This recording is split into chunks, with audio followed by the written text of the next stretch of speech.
Just do it all over. Just do it all over again. If you're still here, or if Ian hasn't fucking edited this out. This is actually getting fucking removed. I'm not making people make us watch this. Oh my god.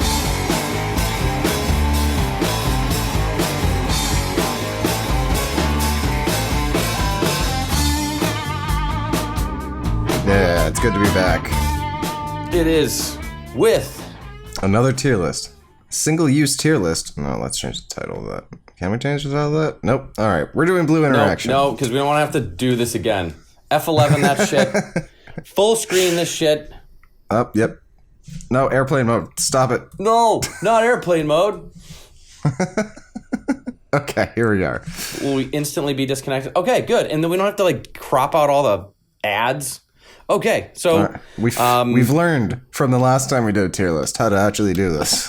Yes. And that was like maybe our 5th or like 6th episode or something where we did a non-blue interaction tier list, because everyone always talks about blue cards, but there's been so many new blue cards that I kind of wanted to revisit this stuff. So let's go over and rank all of the blue interaction spells in cEDH. See what the hell happens. Hell yeah, brother. And I like that it's in random order, too. It's like, there's no alphabetical or whatever. So, like, yeah, let's just get right into it. First up, we got Mana Drain. For 2 blue, counter target spell. At the beginning of your next main phase, add an amount of colorless to your mana pool equal to that spell's converted mana cost. So, probably the best 2 mana counter spell. Maybe of all time. I mean, it's better than Counterspell. Yeah, it's better than the original. So that alone puts it up pretty high. It's better than things like Delay that are also really good, but like it's just strictly better.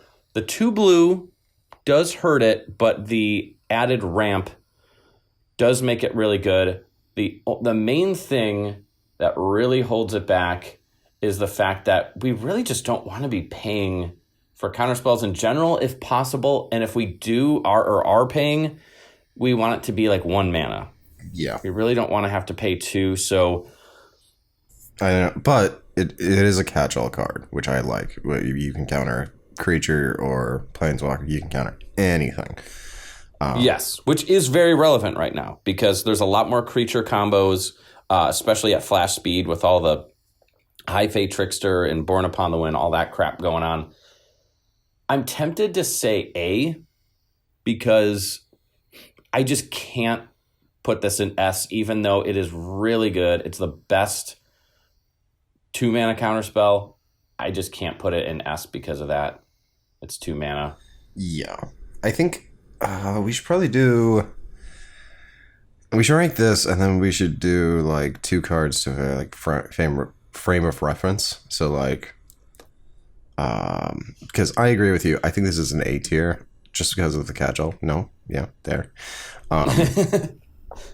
Because of the catch-all, and it gives you mana at the beginning of your next turn, and the amount of times I've used this and used the mana to cast my Tivit like is ridiculous.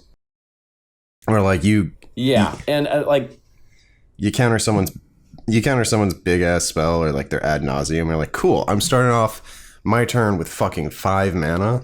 That's perfect. I can do whatever the fuck I want. Yeah, and it's not unreasonable, especially as things have gotten a little slower, which, you know, I feel like things are picking up speed. At least I noticed the faster decks are doing better, but still it's definitely like a blowout card where like you go in and someone snipes even getting a 3 mana spell with it and getting like 3 extra mana. It's like, man, that really jumps you forward. But if like, yeah, your Adnaz or your Seedborn Muse or something like that gets countered with this, if it hurts and it really helps them, I think I'm cool with A. Okay. I'm cool with A. Alrighty. All right. I think we should do. Where is it on the list? Where the fuck is it on the list? What are you looking for?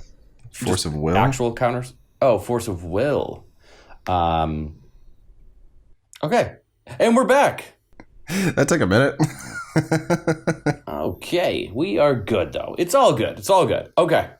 So we were saying, as a frame of reference, we should rank force of will. Yep. And I think so. Force of will for 3 and 2 blue. You may pay 1 life and exile a blue card from your hand rather than pay Force of Will's mana cost and then counter target spell. So That's about as good as it gets. this is obviously F tier. Like, it's so fucking shitty, right? Nope. No, that's S tier. That's S. That's the best counter spell you got. That is literally just save it for anyone's win attempt. Yeah. Or protect your own. It's always good. It's free.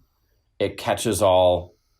The free thing being massive. Like, anytime you can cast a spell for free is huge. Like, just no other way around. Not only can you tap out and do things with your mana proactively on your turn and not have to hold them up and save them for an interactive thing, you can surprise people. You don't have any mana open.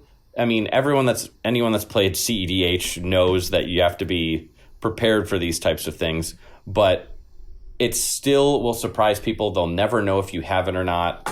They see you have 5 cards in hand. Oh, they probably have a Force of Will or something. So, yeah, and not only is it S tier, but it's the top of S tier.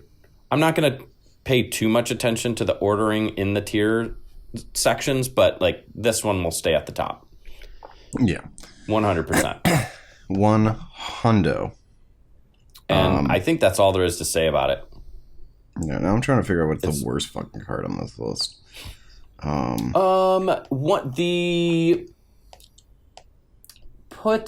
saw it. Here it is. This one. What is it? Spell snare. It's Spare Snare? yeah. Spell Snare? Spell snare. Yeah. Counter. So it's 1 blue. Counter target spell with converted mana cost 2. I think it's very specific. If you're running a deck where you are like a Baral deck or something, or just a obscene amount of where you have 20 plus counter spells, sure, might as well throw it in there. But if we're talking about a core package of like 10 or 12 or so, usually that's what my decks tend to have. Trevor, I think you're the same. Yeah. This is just never making the cut. I like to have about 1/10 of my deck just pure counter spells. Yes, that's about. And sometimes more. I usually like have 12. Usually it's sometimes 11. I've actually been reducing them lately, doing more like 10 or even 9, because I'm drawing so many cards that I'd rather have more proactive pieces, and just I'm bound to draw into a counter spell anyways.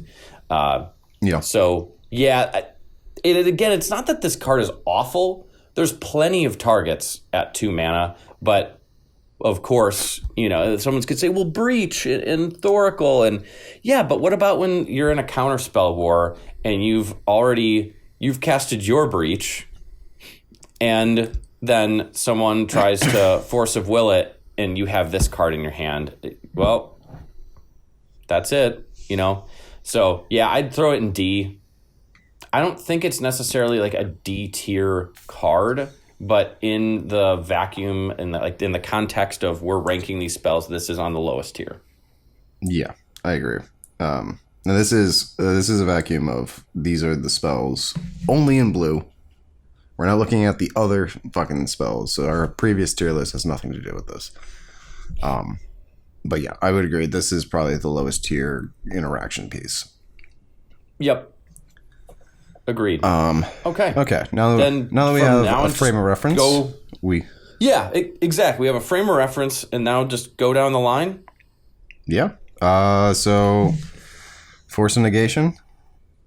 And yeah, really quick, just to as for listeners that are maybe newer, just as a standout thing for the frame of reference, the S tier, and you can even notice that mana drain is more of is still up there. They're the catch-all spells. They have a wider frame, like a set of cards that they can counter or interact with, whereas the one in the D tier can only counter a very narrow specific thing.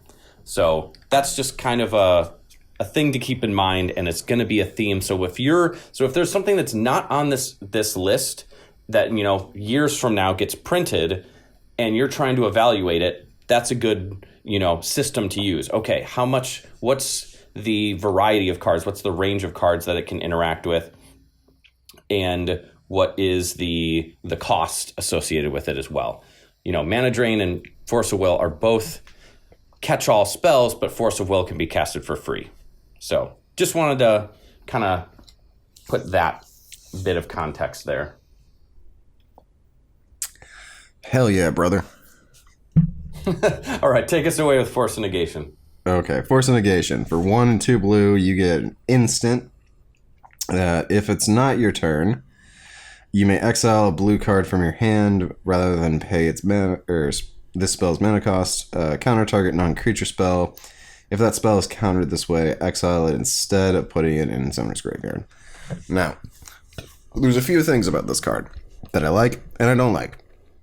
Because, one, if it's not your turn, you can exile a blue card and then cast a spell.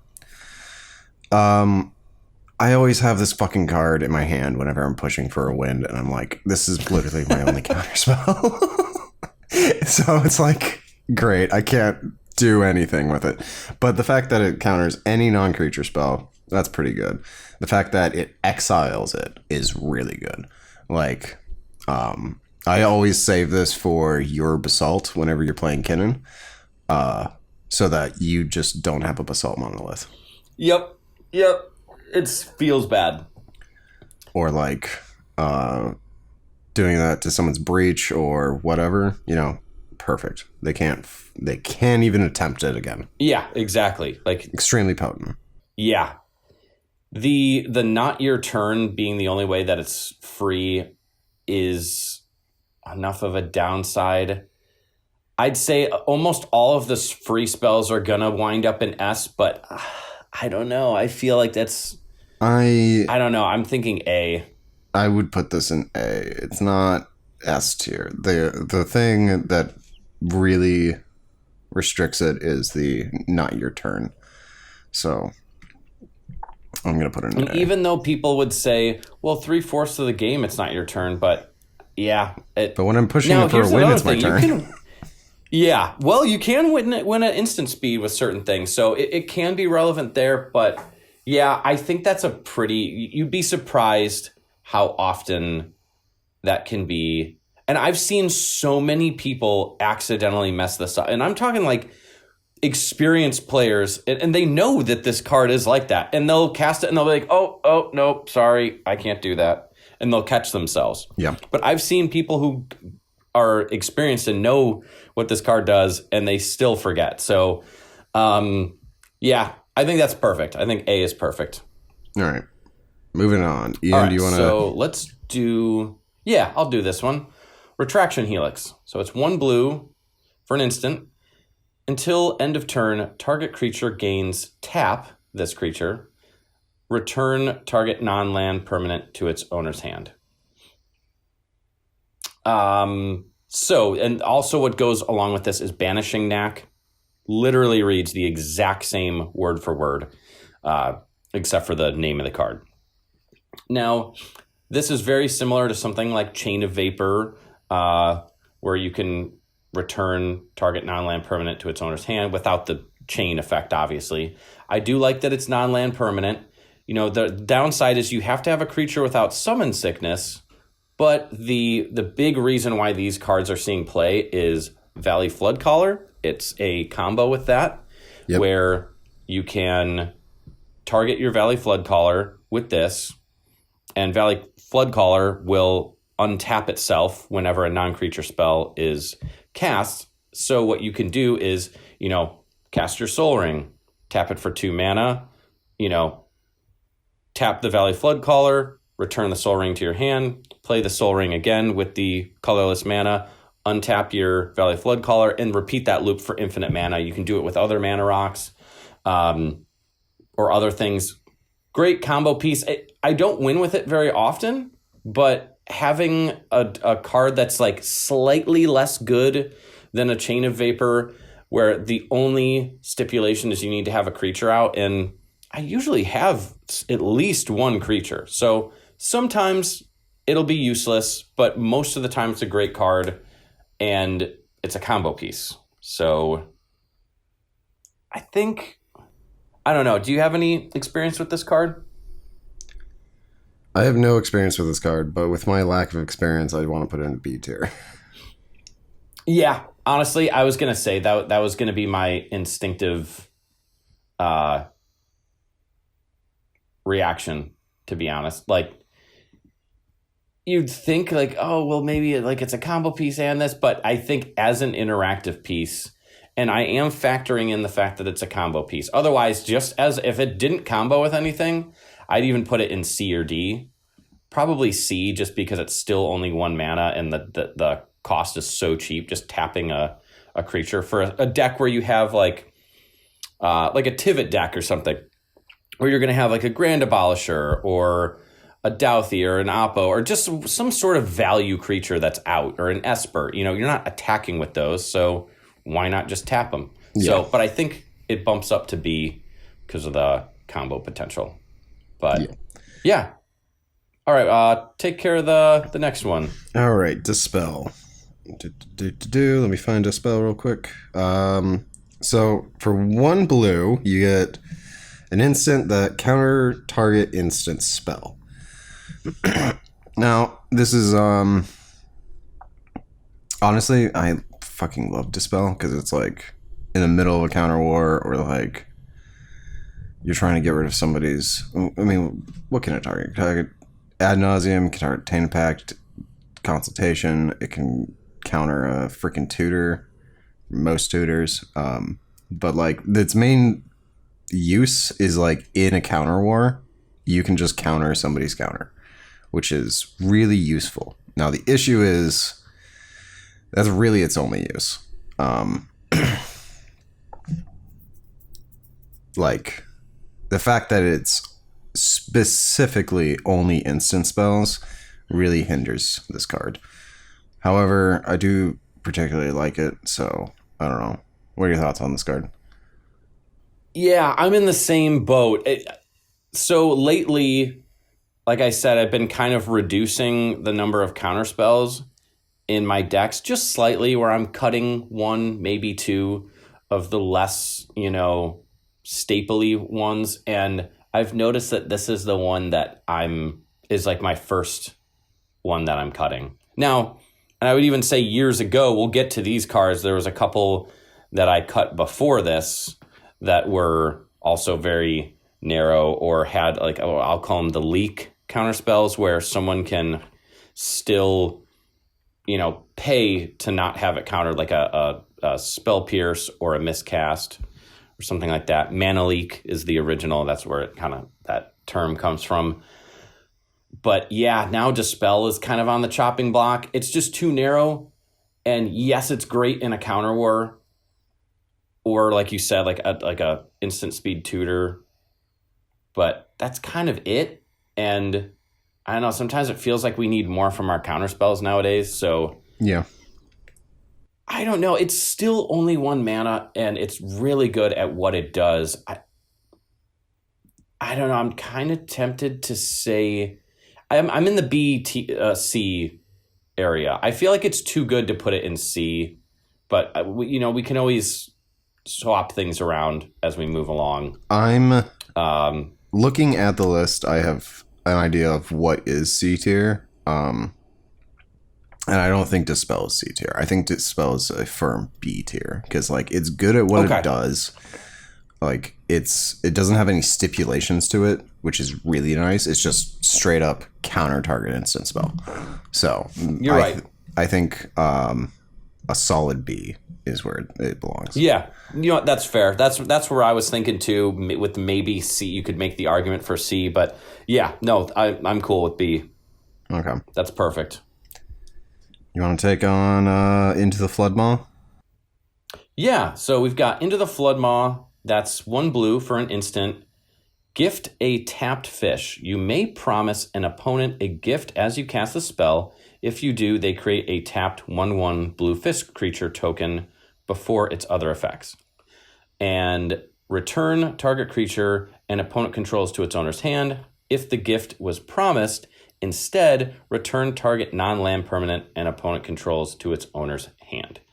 So, yeah, very similar to Chain of Vapor, or like similar effect to the Retraction Helix, where I love that it's a non-land permanent, not just a creature or an artifact or an enchantment or whatever. It's just any permanent other than a land on the battlefield that's giving you trouble. You can bounce that. And yes, it's not a hard remove. It doesn't go to the graveyard or get exiled, but a lot of times we just need to push for a win, or we just need to stop someone's win, and bouncing it to their hand is usually good enough. Yep. So with that, and giving them a tapped 1/1 blue fish, that's completely insignificant. I should say it's not completely insignificant, but mostly. There rarely is going to be a time where like, oh shit, they were able to win with that. So great card. I don't like that it can't target your own stuff. There are certain... I do like that something like Retraction Helix is just any non-land permanent, so you can do the combo with it. But it's still really good, and it's really good in this meta right now. I've been slotting into any deck with blue. To be honest, it's saved my ass. Yeah, what about you? How are you feeling about it? I just recently slotted this into my Tivit list because I was looking for more ways to remove people's flying creatures. And this is exactly what I need. It's just 1 drop, remove your fucking flyer, and now I can swing at you. You don't see as much Draneth, but it's nice that you can bounce a Draneth, cast your commander, and then they'll probably play it again on their turn, and everyone else is shut out again. Yeah. Bounce the stacks piece.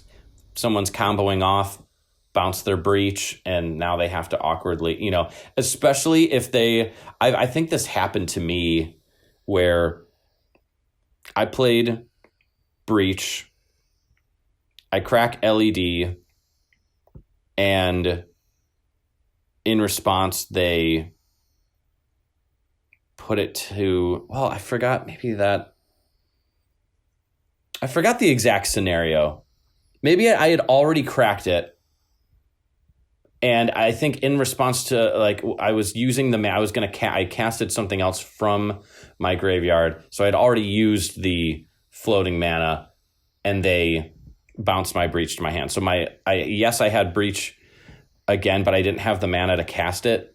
And everything was in my hand was gone. I forgot the exact scenario. It was a while ago, but even something like that, where they could just replay it. Not always. So yeah, I do like that it's nearly a catch-all. I'm tempted to say A. Now are we comparing all the bounce spells separately, or are we comparing them to all of the counter spells? Because frankly, it is better to just counter something than to try and bounce it. True. I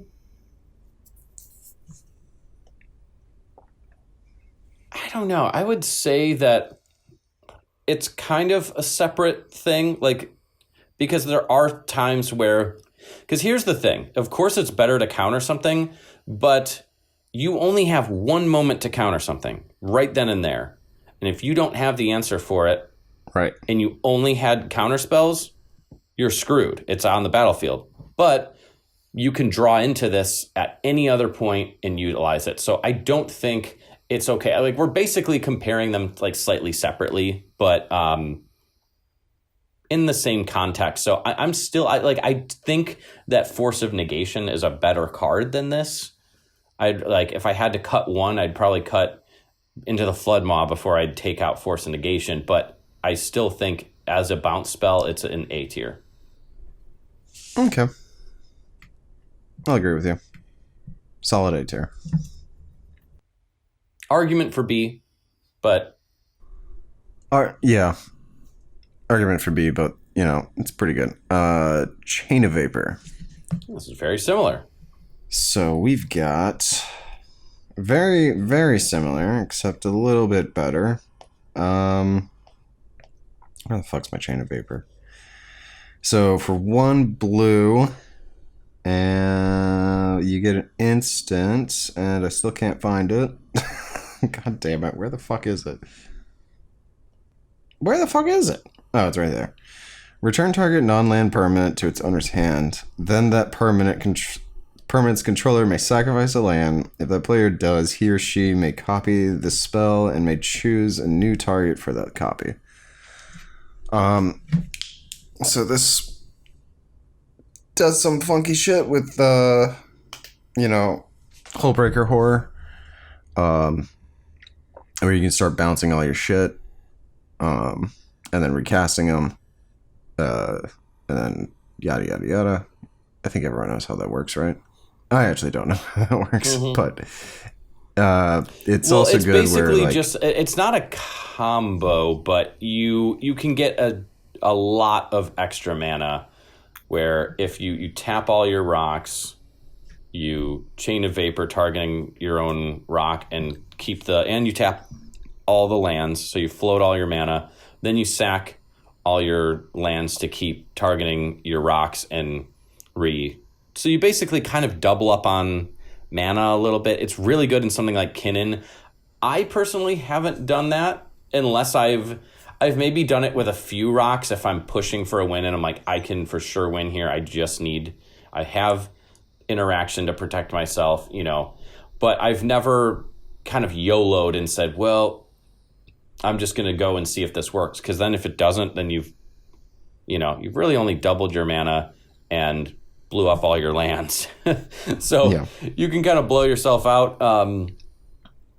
But there is the downside where if you target someone else's thing, it's, they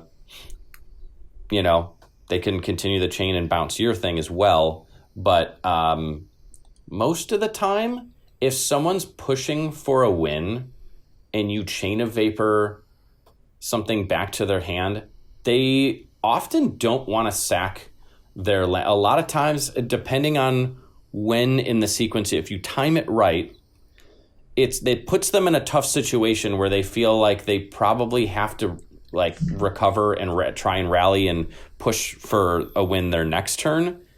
They don't really want to be sacking lands, because once they do that to get rid of something else, a lot of times then that person will continue the chain and, well, let's hit you harder, and they get a second thing bounced, and then they're in real deep shit. So a lot of times the chain doesn't get continued, and I do love the upside of being able to target your own stuff, especially post Adnaz or like Necro if you're really trying to push. Oh, okay. Sorry. But yeah, that was my... that's my spiel on it. I think it's like same as Into the Flood Maw. A. Yeah, I would agree with you. I would just put it like right next to Into the Flood Maw. I would actually... I know the order doesn't matter, but I put it probably a little bit higher than Into the Flood Maw. Yeah, no, I think... like we said, order doesn't matter that much, but like I'd do that too. Yeah. But all right. Order doesn't matter, but let's reorder these. Yeah. All right, whose turn is it? Is it it's mine for Spellskite, right? Yep. So this one isn't as much of interaction, but it was kind of like, well, let's at least talk about this. So this is it's still really more of a protective thing. So you've got 2 colorless for an artifact creature, Horror. It's a 0/4. and it has blue Phyrexian, change a target of a target spell or ability to Spellskite. So, again, it's a little bit awkward because it's probably the most unique one on this list, where you could argue that it's not really interaction, it's more like a protection thing. But you'd be surprised. I paid like 20 fucking life over the course of like 3 turns to stop a Najeela player with Derevi on the battlefield from being able to untap their lands and go off. Like, I had to just keep doing it, where I was like, okay, I'll pay, 10 life and stop you from untapping all your lands. And they were like, oh shit, okay, well, I don't get my infinite mana here. And I had to just keep doing that, where it was like, well, I'd rather lose 10 life a turn cycle than all of it. So there are quirky things like that you can do. It's awesome if someone tries to, if you have Flash or something like Kinnan where you can flip into this and you have a lot of mana and someone tries to blow up your Kinnan or your Basalt Monolith, you can flash this in, or if it's just on the battlefield, pay 2 life and this gets destroyed instead. It's a really good protective piece.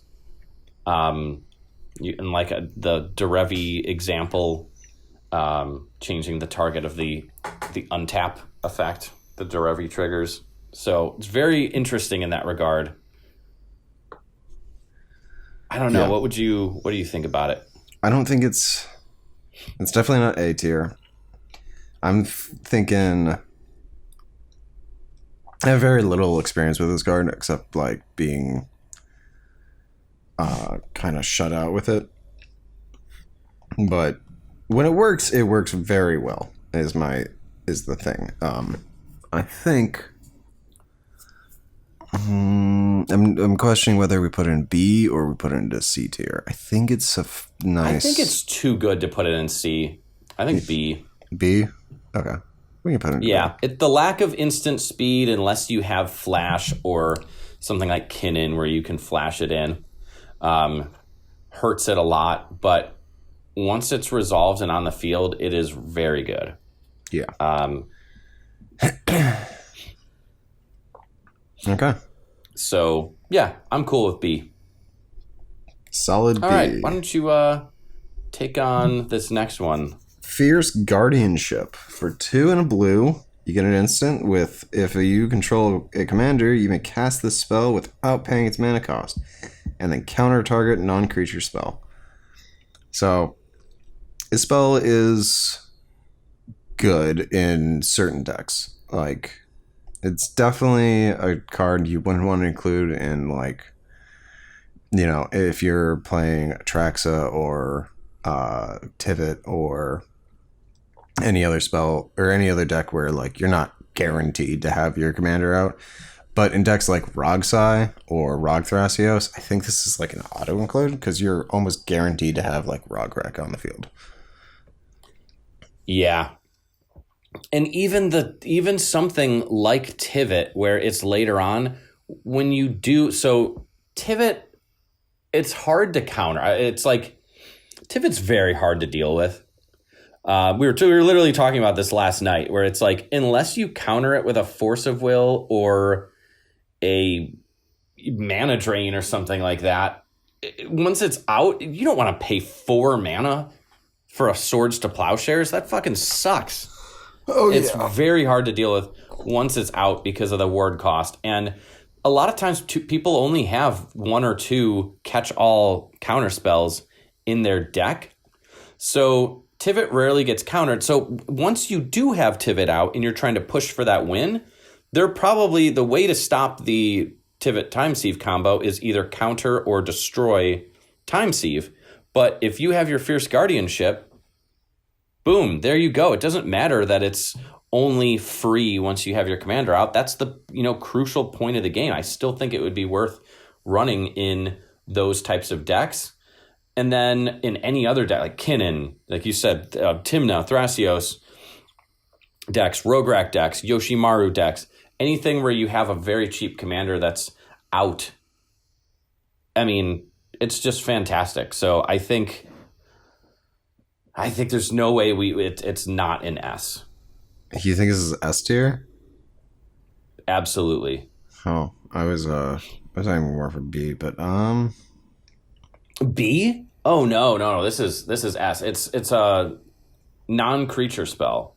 So it's anything except for a creature. It's not quite a catch-all, but the cost is so low. You don't go down a card like you do with Force of Will. That is something that we didn't really mention, but the downside of losing a card, there's been plenty of times where people are like, after I've won or someone else wins, there's another person at the table that goes, yep, I had a Force of Will in my hand, but I only had this, land or something else that isn't blue. And it's happened to me too, where I have a Force of Will and not another blue card.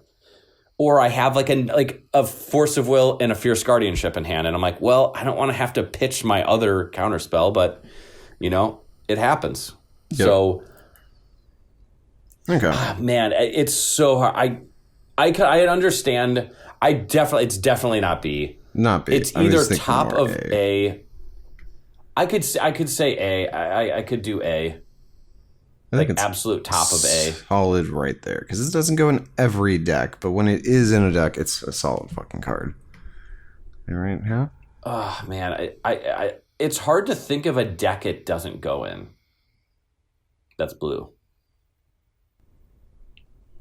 Yeah.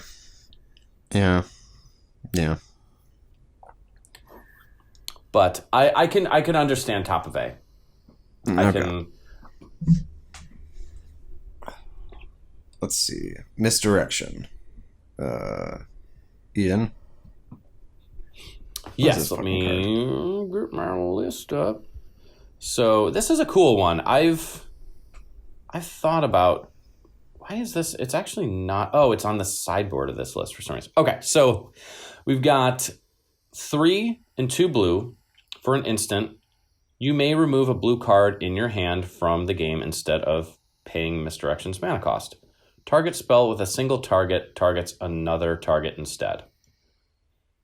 So it's a free, similar to Force of Will, it's a free redirect. So think about like it's a deflecting swat in blue is a good way of thinking about it, where you exile a card from your hand similar to Force of Will or Force of Negation to cast it for free. Yeah, really good. It doesn't see as much play because something like deflecting swat, let's just talk about that for a second.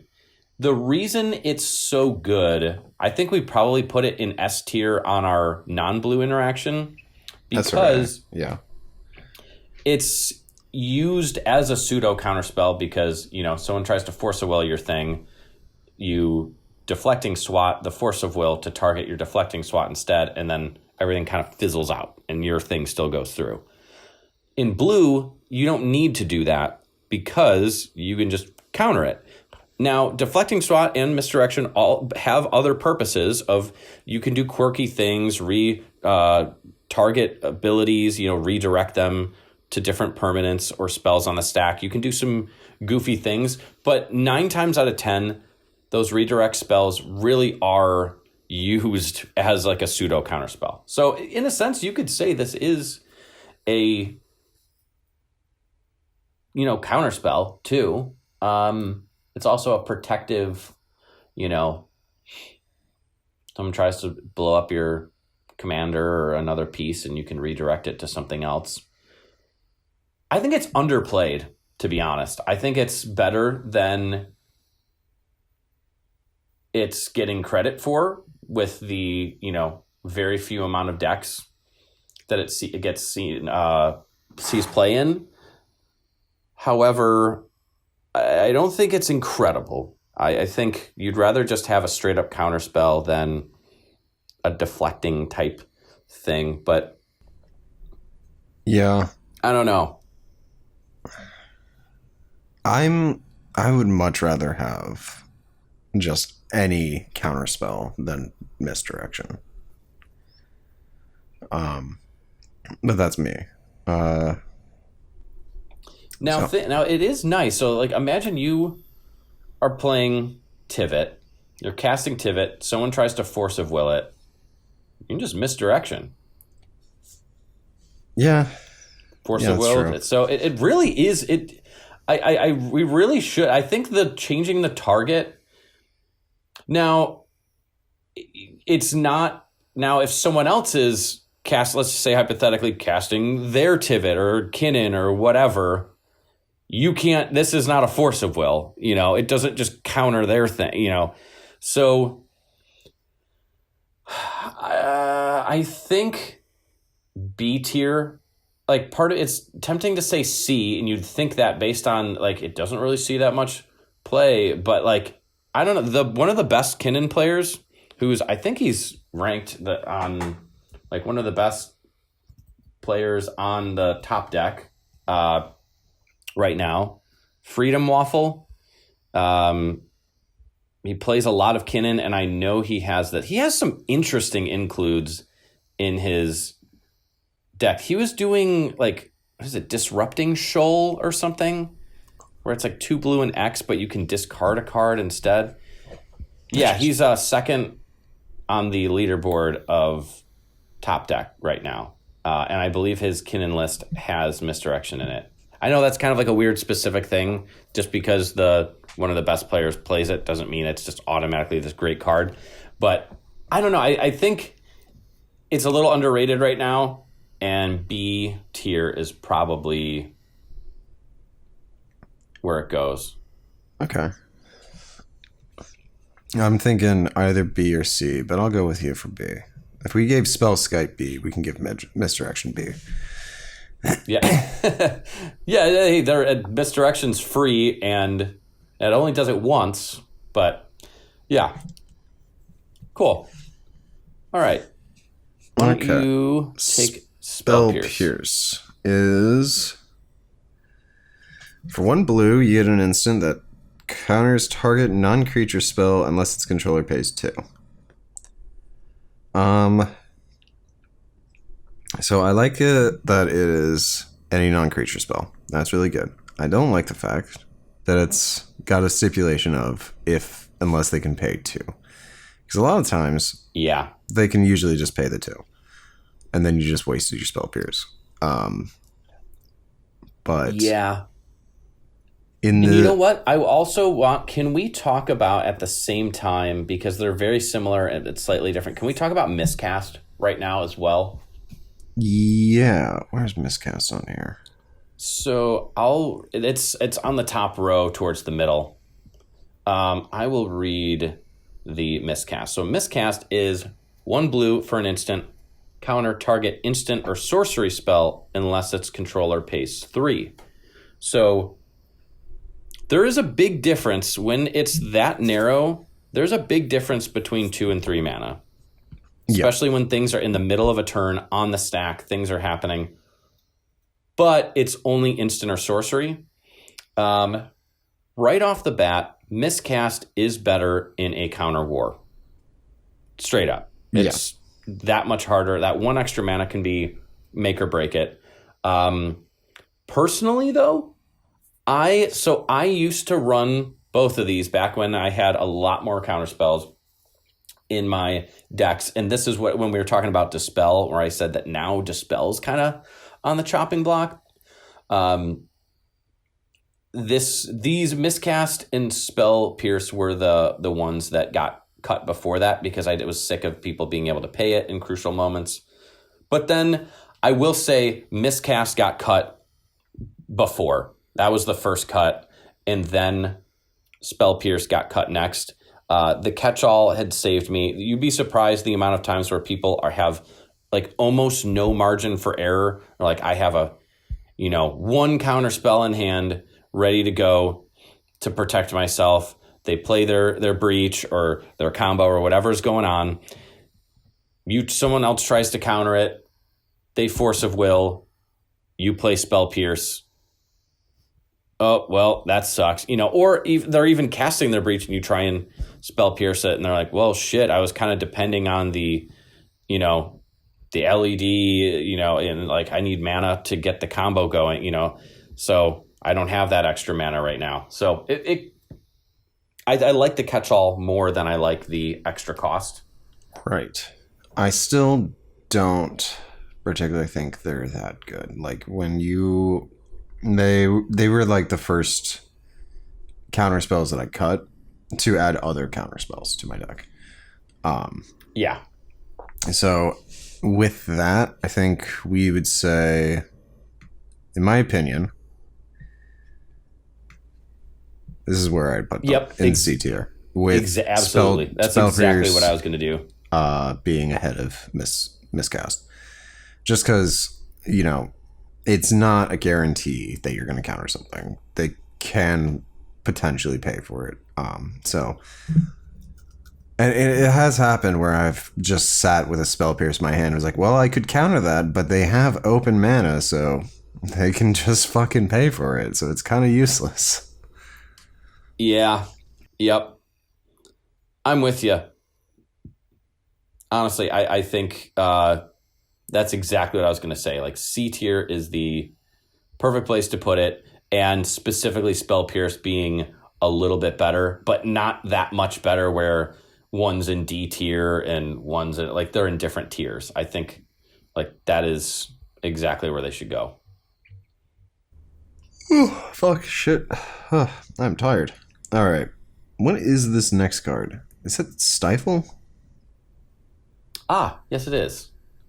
And you take that one since I read Miscast, so we have to go in order to take our turns. Okay.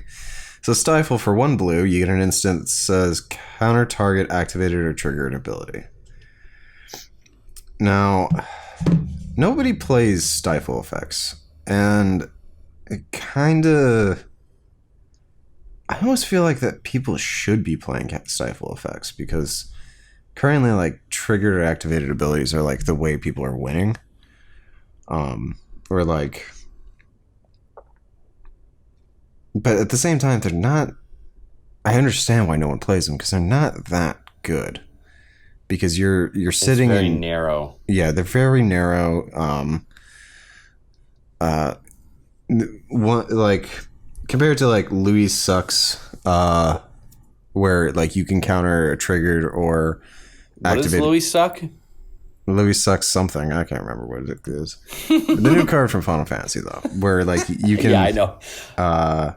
You can counter target... Which isn't on this list, unfortunately, but... Oh, I think, well, that spell, I don't think has seen a lot of play, and, like, it just got recently printed, so I wouldn't even be able to tell you where I'd put that on the list.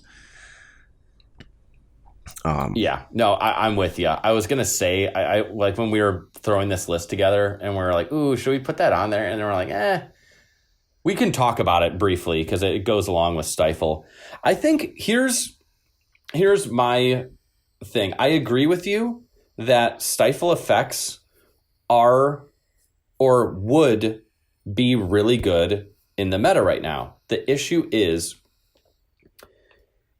Stifle itself is probably the best one. I mean, I guess if we're considering mana cost, obviously something like Trick Bind, it's 1 extra mana, but it's it stops second. That.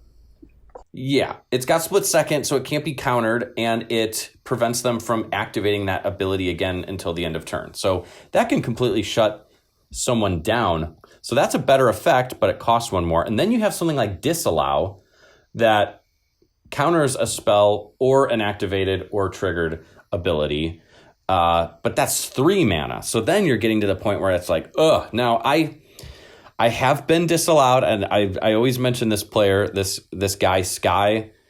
I love him. He's another Kinnan player. He plays Disallow and Stifle in his deck, and he's disallowed my Thassa's Oracle trigger multiple times. Like, multiple times I've gotten blown out where I'm like, resolving consultation, okay, and then I get completely fucked.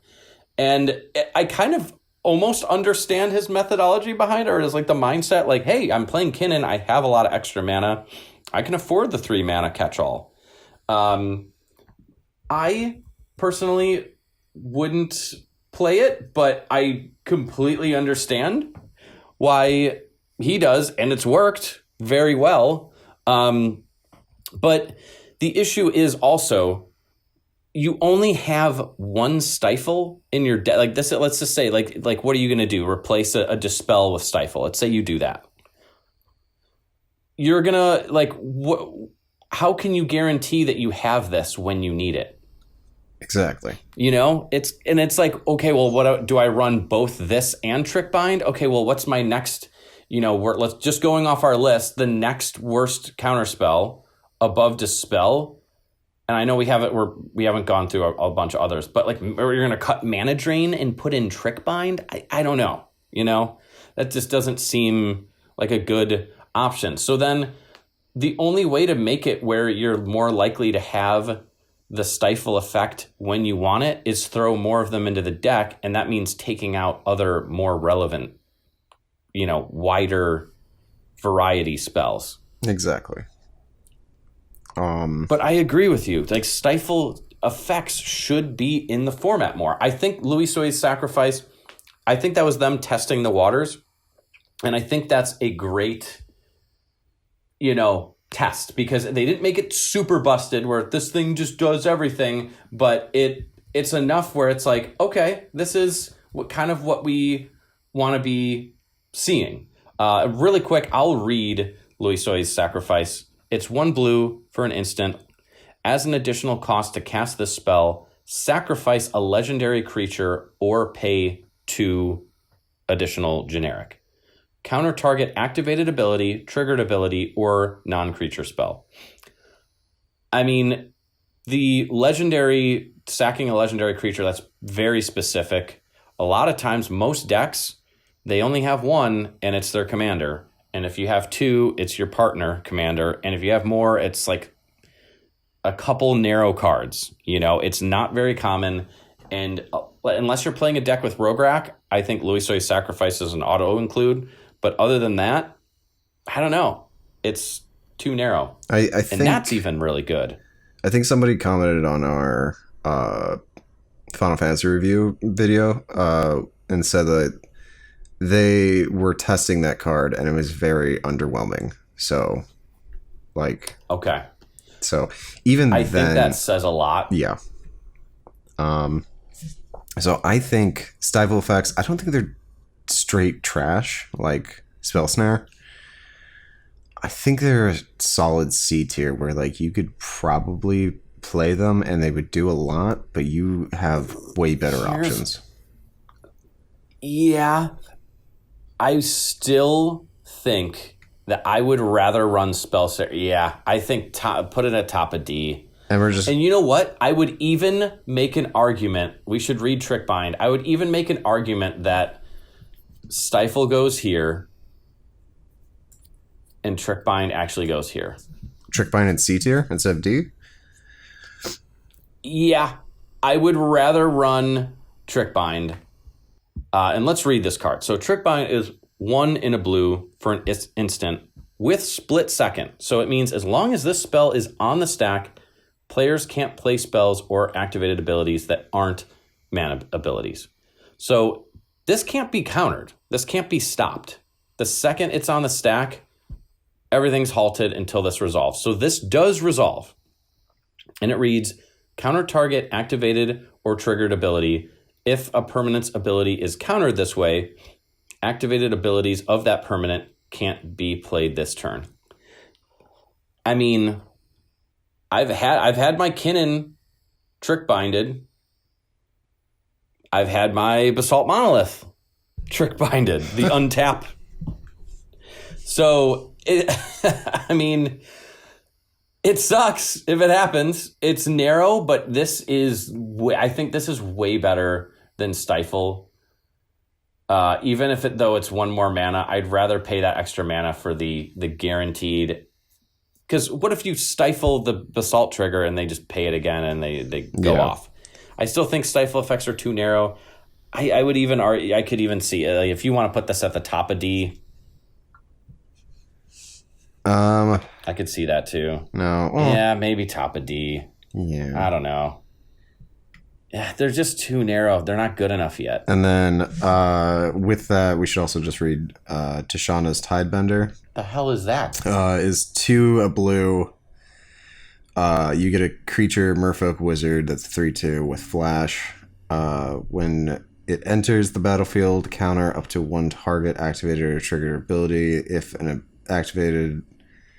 ability of an artifact, creature, or planeswalker is countered this way, that permanent loses all abilities for as long as Tishanna's Tidebender remains on the battlefield. I think this is just Okay. Yep. just solid bottom of D. I don't think you should play that. Yeah, too expensive. It's too expensive, too narrow. I mean, it's nice that you stop them from even like being able to try and activate it again, but like it's just, I think these abilities are too narrow. Yeah, I agree. Yep, bottom of D. Bottom of D. Okay. So now that we've got some of the crappy ones out of the way, let's talk about a good card. And I believe that is a different art, newer art for Swansong? That is a newer art for Swansong. Okay, so Swansong is 1 blue for an instant, counter target enchantment, instant, or sorcery spell. Its controller puts a 2/2 blue bird creature token with flying onto the battlefield. So the 2/2 bird that they get is mostly irrelevant. I know for like you probably get annoyed as a Tivit player. You're like, damn it, I want them to have a flyer. But yeah, most of the time that's not relevant. You'd be surprised how much better adding that enchantment onto it. It's basically it can't counter artifacts and planeswalkers. It would be so much better if it said counter target non-creature spell. But that enchantment, I think there are more cards in the format, and correct me if I'm wrong, it's easier to destroy an artifact than it is an enchantment. I think in red it's easier to destroy an artifact, and then in green it's easier to destroy enchantments. I could be wrong about that though. But I think that's... White usually has both. Green has both, actually. Red is usually only artifact. Black can hardly destroy either, but has a few that can destroy enchantments. Still, I think enchantments are just harder to get rid of in general. They tend to stick around more than artifacts, and they have more oppressive effects that shut things down than artifacts do. The reason I was saying that is I'd rather this, if I had to choose between counter target, artifact, or enchantment, like hypothetically, I would rather have the enchantment stapled on as well. Yeah. With the instant or sorcery. So yeah, I think this is pretty damn good. It's basically an auto include in any deck with blue where I'm gonna running counter spells, which is pretty much all of them. Solid A tier for Swansong. I don't know where on the list I would put it. Maybe if we're put it by the other counter spells, I think I would run it over Mana Drain. You'd run it over Mana Drain? Yeah, I'd cut Mana Drain before I'd cut this. Okay, so it's slightly better than The 2 blue Mana Drain. pips is really the harshest thing on Mana Drain. Yeah. And since we talked about that, we should talk about Strict Serenade, which is pretty much the same thing, but like exact opposite. So let's find it real quick. So Strict Serenade is 1 blue for an instant that is... There it is. Counter target artifact, creature, or planeswalker spell. Its controller creates a 2/2 blue bird creature token with flying. It's exactly the same, but with the opposite card types.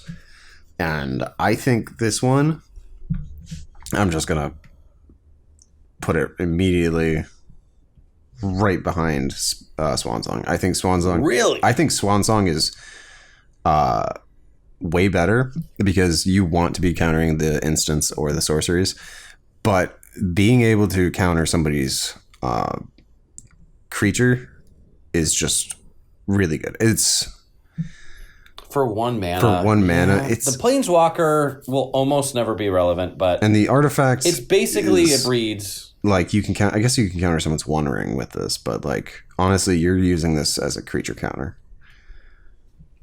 Yeah, for 1, it's so narrow. I want to say top of D. Top of no. I'm going to no, not D. Sorry, no, not D. B. My bad. I misspoke. Top of B. You know, I'll give you that because we can move it to top. I of B. think because it is. I don't run it in any of my decks right now, but I will say this: I am not as afraid of particular creatures. I am with the decks that I'm playing right now. There's rarely a creature where I'm like, oh shit, oh no. You know, I have plenty of bounce spells, and I'm trying to protect my wins. I understand, like with you being a Tivit player, you're in it for like a little bit more of a longer game where this is way more relevant. You're trying to stop those early, like it counters a Thassa's Oracle, counters a Kinnan, even like something like someone taps out for a Crown. And like, well, you're not going to draw all those cards. I know that it feels like a weird target, but 1 mana to ruin someone's 5 mana commander. I mean, I'd do that. It's good for. I mean, I've countered someone's Atali on like turn 2, with a Strict Serenade. Yeah. Being able to just counter somebody's plane or commander is really useful, especially if they're a commander centric deck. So, I personally like it. I've had very good luck with it. I think top of B is probably where it belongs. I think I could do B. Yeah. It's just not good enough to be A. I think it's too narrow. It basically reads counter target artifact or creature, and sometimes a planeswalker. More so, it counters target creature and sometimes an artifact, almost never a planeswalker. Yeah. If you're not running Strict Serenade, Yeah. I recommend just testing it out. If you don't like it, you don't like it. You can always cut it. But like, I think it's a good card. Yeah. Okay. Because like your other option for countering creatures is like mainly just mana drain and force of will, and you don't want to be wasting your force of will on a silly little creature and your mana drain. Like you kind of want to be pushing for like someone's big like spell that they're casting, like their ad nauseum or whatever, so you can get a whole bunch of mana off of it.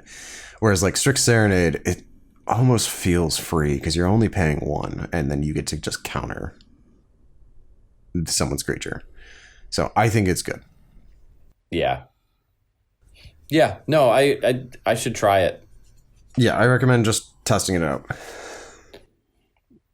Now this next one, I've seen a lot of people cutting it, and I'm going to go into why I think they cut it, and I'm going to go into why I'm running it in both my decks with blue. So it is an offer you can't refuse. It is 1 blue for an instant, counter target non-creature spell. Its controller creates 2 treasure tokens. So creating the 2 treasure tokens can be a very bad downside. Let's say you're in a counter war, and this is your follow-up. You know, I cast my thing, they try and counter it. I cast an offer you can't refuse. Well, once that resolves, there's another round of priorities, and now they have 2 more treasure tokens. Well, okay, I'm going to cast another thing. It can refuel someone, or just someone early game. It really sucks. Let's just say someone goes for an early win attempt, and you stop it with this. Well, they're like, hey, you just ramped me. Like, this is only, turn 3 or something, and I just got ramped 2 treasures. That's pretty good for me. So I think a lot of people are cutting it for that reason. Now, here's the reason why I run it, and why my kind of like stipulation for when you should. If you're playing a more proactive, less control-y, but proactive fast game plan, this can be an excellent, ramp spell for yourself. I've had situations where I'm like, okay, I just need a couple extra mana and I have a Chrome Mox and no other like cards I want to put underneath it. I'll cast the Chrome Mox, hold priority, cast an Offer You Can't Refuse on my own Chrome Mox, and get 2 treasures. In a Kinnan deck, which is my one deck with blue, those 2 treasures tap for or crack for, a total of 4 mana. Yeah. And then in my, more fast mid-range, slightly turbo-y Thrasios Vial Smasher list, post Necro, I used to have Naws in there and I cut it, but still really good. I'll you can even like on turn 1. Now you got to be careful with this, but so let's say someone casts any spell, you cast Pact of Negation, hold priority, and an Offer Your Own Pact of Negation. I know it feels weird, but then it goes to your turn and you have the 2 treasure tokens and you can go off and win. That utility, if you're an aggressive player, an aggro deck, where you're trying to push for wins early, I think it's great. And half the time, the 2 treasures don't matter. Okay, I kind of went off there. It's all good. I had to do my spiel. I think Offer is a really good spell. What is your thoughts? For the most part, I think the 2 treasures are sometimes just completely irrelevant. And my worry is always like, oh, so I'm going to counter their thing. They might be able to use the treasures to cast something else. It almost like never fucking happens. They almost are like, all right, yeah, you counter my thing. I can't do anything. I'll just create 2 treasures past turn. Yeah. So I think it's really good. I mean, what does it say? Fucking non-creature spell? Yeah. And the fact that it's any non-creature spell, I think is also really good. It doesn't restrict you for sorceries or instants or anything like that. So I think I think this is a solid A tier. I mean, yeah, I agree. And the upside of using it to ramp yourself, I would put it right underneath Mana Drain, I think. I'm cool with that. Yeah. Okay, Spell Pierce. Or no, we did that already. No, not Spell We're Pierce. on Flusterstorm. Flusterstorm. That's what I was thinking. Let's do Spell Pierce again. Okay, so for 1 blue, you get an instant that counters target instant or sorcery spell unless its controller pays 1, and then it has Storm. This is like the only version of these kind of cards that I would run. I think this is really good because the fact that you can essentially sit there with a Flusterstorm and wait for your opponents to be like casting a whole bunch of shit, and then you're quietly counting the fucking storm count in the background. You're like, okay. And watching them tap out. and then slowly watch them tap out. You're just like, okay, I will play this Flusterstorm and I'll just counter all of the... or like the 1 instant or sorcery spell that needs to be countered for this stack to resolve. And you can't pay anything. So there you go. I think it's really good. Most of the time, you have such a high storm count that what you're targeting with all your copies is going to be countered. Yeah. Almost always. Or sometimes I've even had that like situation where I'm like, well, I could tap the rest of my mana to pay for it, but then I can't continue my combo. So either way, I just can't, I'm stopped. Yeah, I think this is, you could make an argument that this is the best 1 mana counterspell. Yeah, potentially. Because it's half the time it reads this spell can't be countered. It's really hard to put it in something like S. I think A tier, though. I think A right underneath Force of Negation. Okay. Yeah. I think it's a very solid card. And yeah, best 1 mana counterspell. For sure. All right. Next card on the list. I don't think I've ever seen it played. Oh, yeah. What is that? Stern's Scolding. So I'll read this one. For a blue, you get an instant that counters target creature spell with power or toughness 2 or less. Yeah, this is just a worse Strict Serenade. Yeah. Because it's too narrow. I think... Yeah, I think D. I don't think we even need to discuss this. I think this is just right underneath Spell Snare. Yeah. It's fucking... Yep. Don't run that card. Goodbye. Bye. Now, here's a card that I like. We've got Dress Down. So this is 1 and a blue for an enchantment with flash. When Dress Down enters the battlefield, draw a card. Creatures lose all abilities. At the beginning of the end step, sacrifice Dress Down. Yeah, this is very potent. Yeah. It is extremely potent. I love this card. I run this in my Tivit list, and people, whenever I play it, people are always like, oh, Dress Down. You don't see that often. And it's like, yeah, I don't know why. Because like it's doing exactly what I want it to do, which is stopping you from winning. Yeah, and just until end of turn. It basically is just like, oh. And again, a lot of the spells don't address enchantments, like it's a lot of the non-creature, well, I guess non-creature spell would stop this, but this has shut me out a lot of times. I've gotten stopped by this a lot. It's a great, just as like a early, like a tempo play, like, hey, I just don't want you to get a bunch of value this turn, and I want to draw a card, and I want to stop you from getting any of your draws or your extra mana or whatever.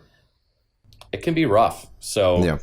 And yeah, I think my favorite interaction with this is if somebody has a Grand Abolisher out or something similar to that, and the person before them is passing their turn, you can just cast this on the end step of that person's turn, because it doesn't get sacrificed on their end step. It gets sacrificed at the next end step, or at the beginning of the next end step. So it'll stay on the field during the person who is a Grand Abolisher out. So you can... Oh, yeah, that's right. So you can then have the table be able to interact with them on their turn. So I think it's...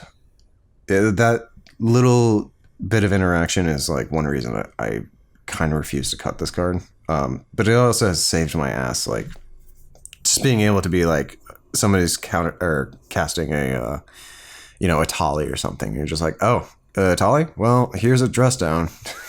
You just wasted 7 mana. In response, so it ETBs and it doesn't do anything. I still think I'm feeling gut reaction is top of B. Yeah. Would you put it before or after Strict Serenade? I almost think it's more along the lines of like I'm ranking it more against the bounce spells, since it's not really a counter. I'd put it right below Strict Serenade, like right above the Retraction Helix. Okay. I don't know. I would agree with you there. Yeah. Okay. And in the sake of let's keep going quick if we can. We've got like 12 of these left or more. Okay. So Subtlety. We've got oh yeah, is this you? Yep. So for 2 and a blue, you get a creature elemental incantation. It's a 3/3. It's got flash, flying. When Subtlety enters the battlefield, choose up to 1 target creature, spell, or planeswalker spell. Its owner puts it on the top or bottom of their library, and then it's got invoke, so you can exile a blue card from your hand, and then it essentially enters the battlefield and then immediately gets sacrificed. So you get the ETB trigger. I don't personally like Subtlety. I have a friend that does like Subtlety, but I also don't think it's that good. But see, if it said return target creature spell or planeswalker spell or target creature or planeswalker to the top or bottom, like if it's on the battlefield, that's a different story, but it has to be on the stack. Like it's the spell, not an actual creature or planeswalker. I'd almost rather this just be the opposite, and it can bounce a creature and it's a 3/3 flash flying that can be evoked. That would actually be almost better. I don't know. I wish it was both. I wish it just fuck the planeswalker. Say a target creature spell or a creature on the battlefield. That would be so much better. Yeah. I think this is in D. I'm sorry, but it just... D? Yeah. Would you put it above or below this the stifle effects? Oh, God. I don't even care. Just chuck it in D. I don't even... Stifle's better. It's just not good. I would rather have a stifle, because this stops Thassa's Oracle, but so does stifle. I know that, like, I'm never running either of them. Yeah, I wanted to like subtlety. I wanted to like it in Kinnan, because I'm like, oh, you could flip into it and stop at Thassa's Oracle. And it's like, okay, good luck with that. Yeah. Nope. Next on the list, we've got Flare of Denial. So this one is an interesting one. I'll read it. We've got 1 and 2 blue for an instant. You may sacrifice a non-token blue creature rather than pay the spell's mana cost. Counter target spell. So, I mean, that's a catch-all. But you have to sacrifice a creature. It has to be blue, and it can't be a token creature. So it's a little steeper than you might want, to be honest. I think it's... Honestly, I don't see this being played like as much as any other counterspell. And there's a lot of decks that probably don't even want to run it. Like, Tivit doesn't want to run this because you don't have access to blue creatures. Like, what are you going to do? Sacrifice your own Tivit? Yeah, or to a cast Displacer this? Kitten if you're running that, or Urza or something if you're... Like, yeah, you don't want to sacrifice that. Like in Kinnan, hell no. Even for a catch-all, it's just not worth it. Yeah. Now, there's a couple decks that I've seen it played in, and it makes perfect sense. Something like Yuriko is amazing because Okay. Yeah, you I can see it actually in Yuriko. want to sacrifice Yuriko so you can re-ninjutsu her in. Not always, but like it's such an easy thing to get her the ninjutsu back in. Honestly, you kind of do want to do that. So it's almost good. It's almost like S tier in a Yuriko deck. But, and I've seen Rog Thras lists running it because if you have infinite mana and you're going for your combo, you don't care. You can sacrifice your Thrasios and recast them. Or you're just creating so much mana in general that you don't care. But in a general sense, it's very specific. It's hard to rank this one because in the average deck, it's not very good, but in the specific decks that make use of it, it's really good, which is better than like something like Spell Tier or not Spell Tier, Spell Pierce or Miscast, which is just kind of like meh all around. So I don't know. What do you think about this? Where would you put it? Well,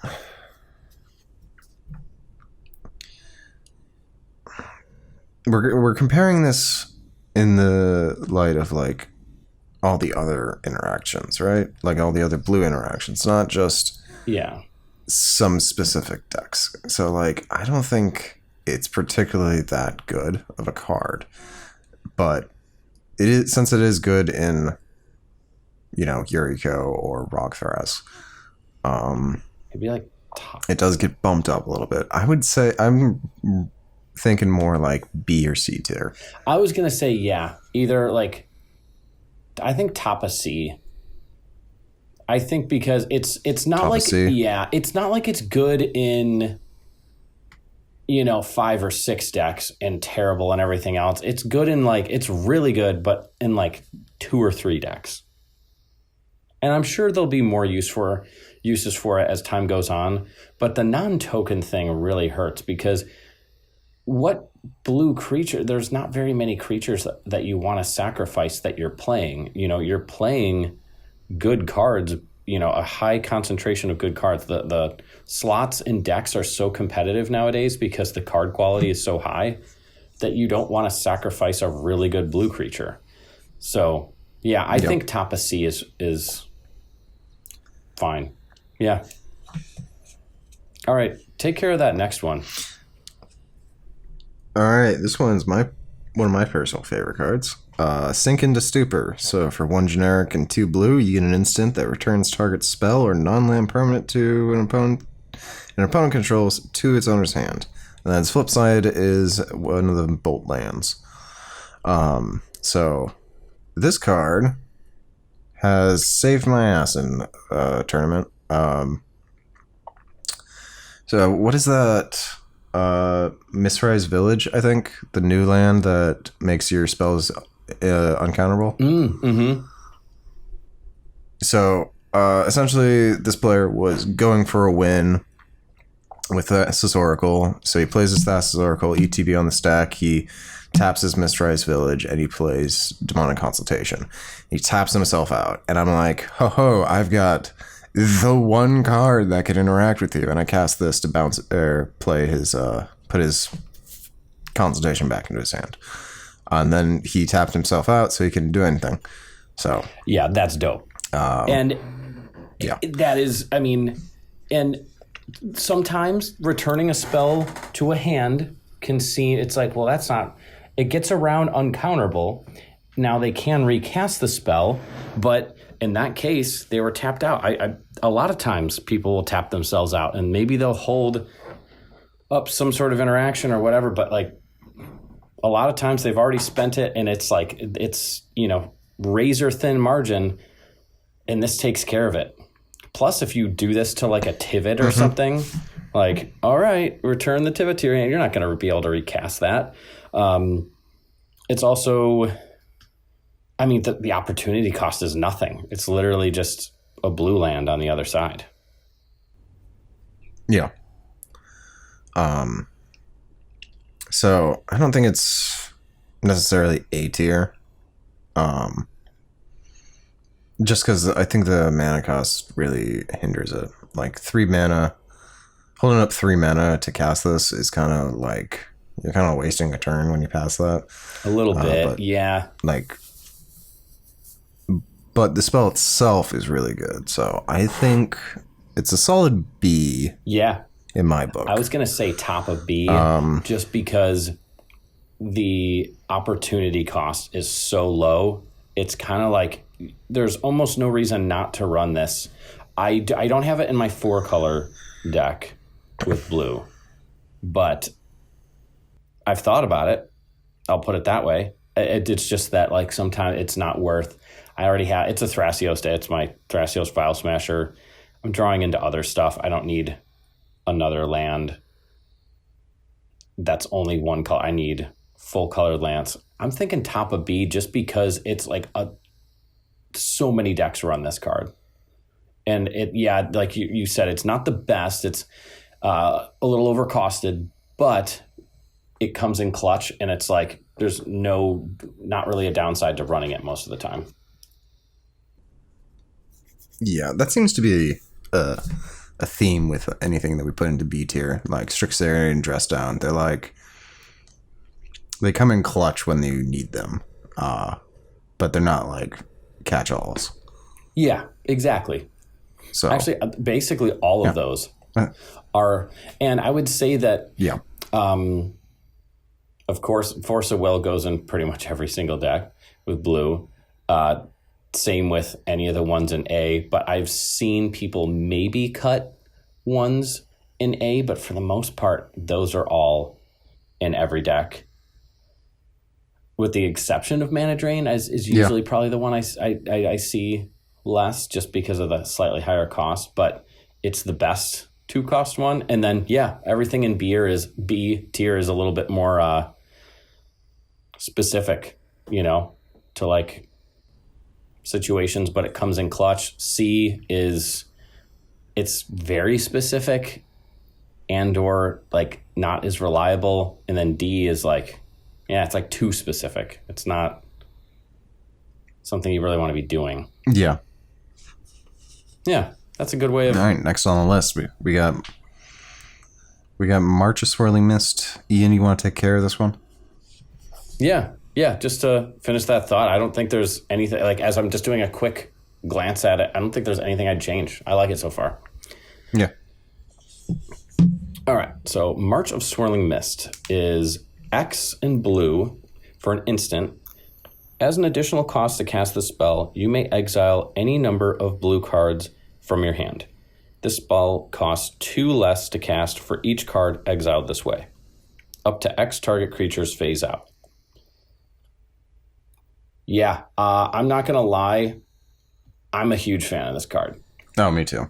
I think it's a little underrated. I think it's slept on. I saw a lot of people using it at first, and then all of a sudden I saw it like a lot of lists didn't have it anymore.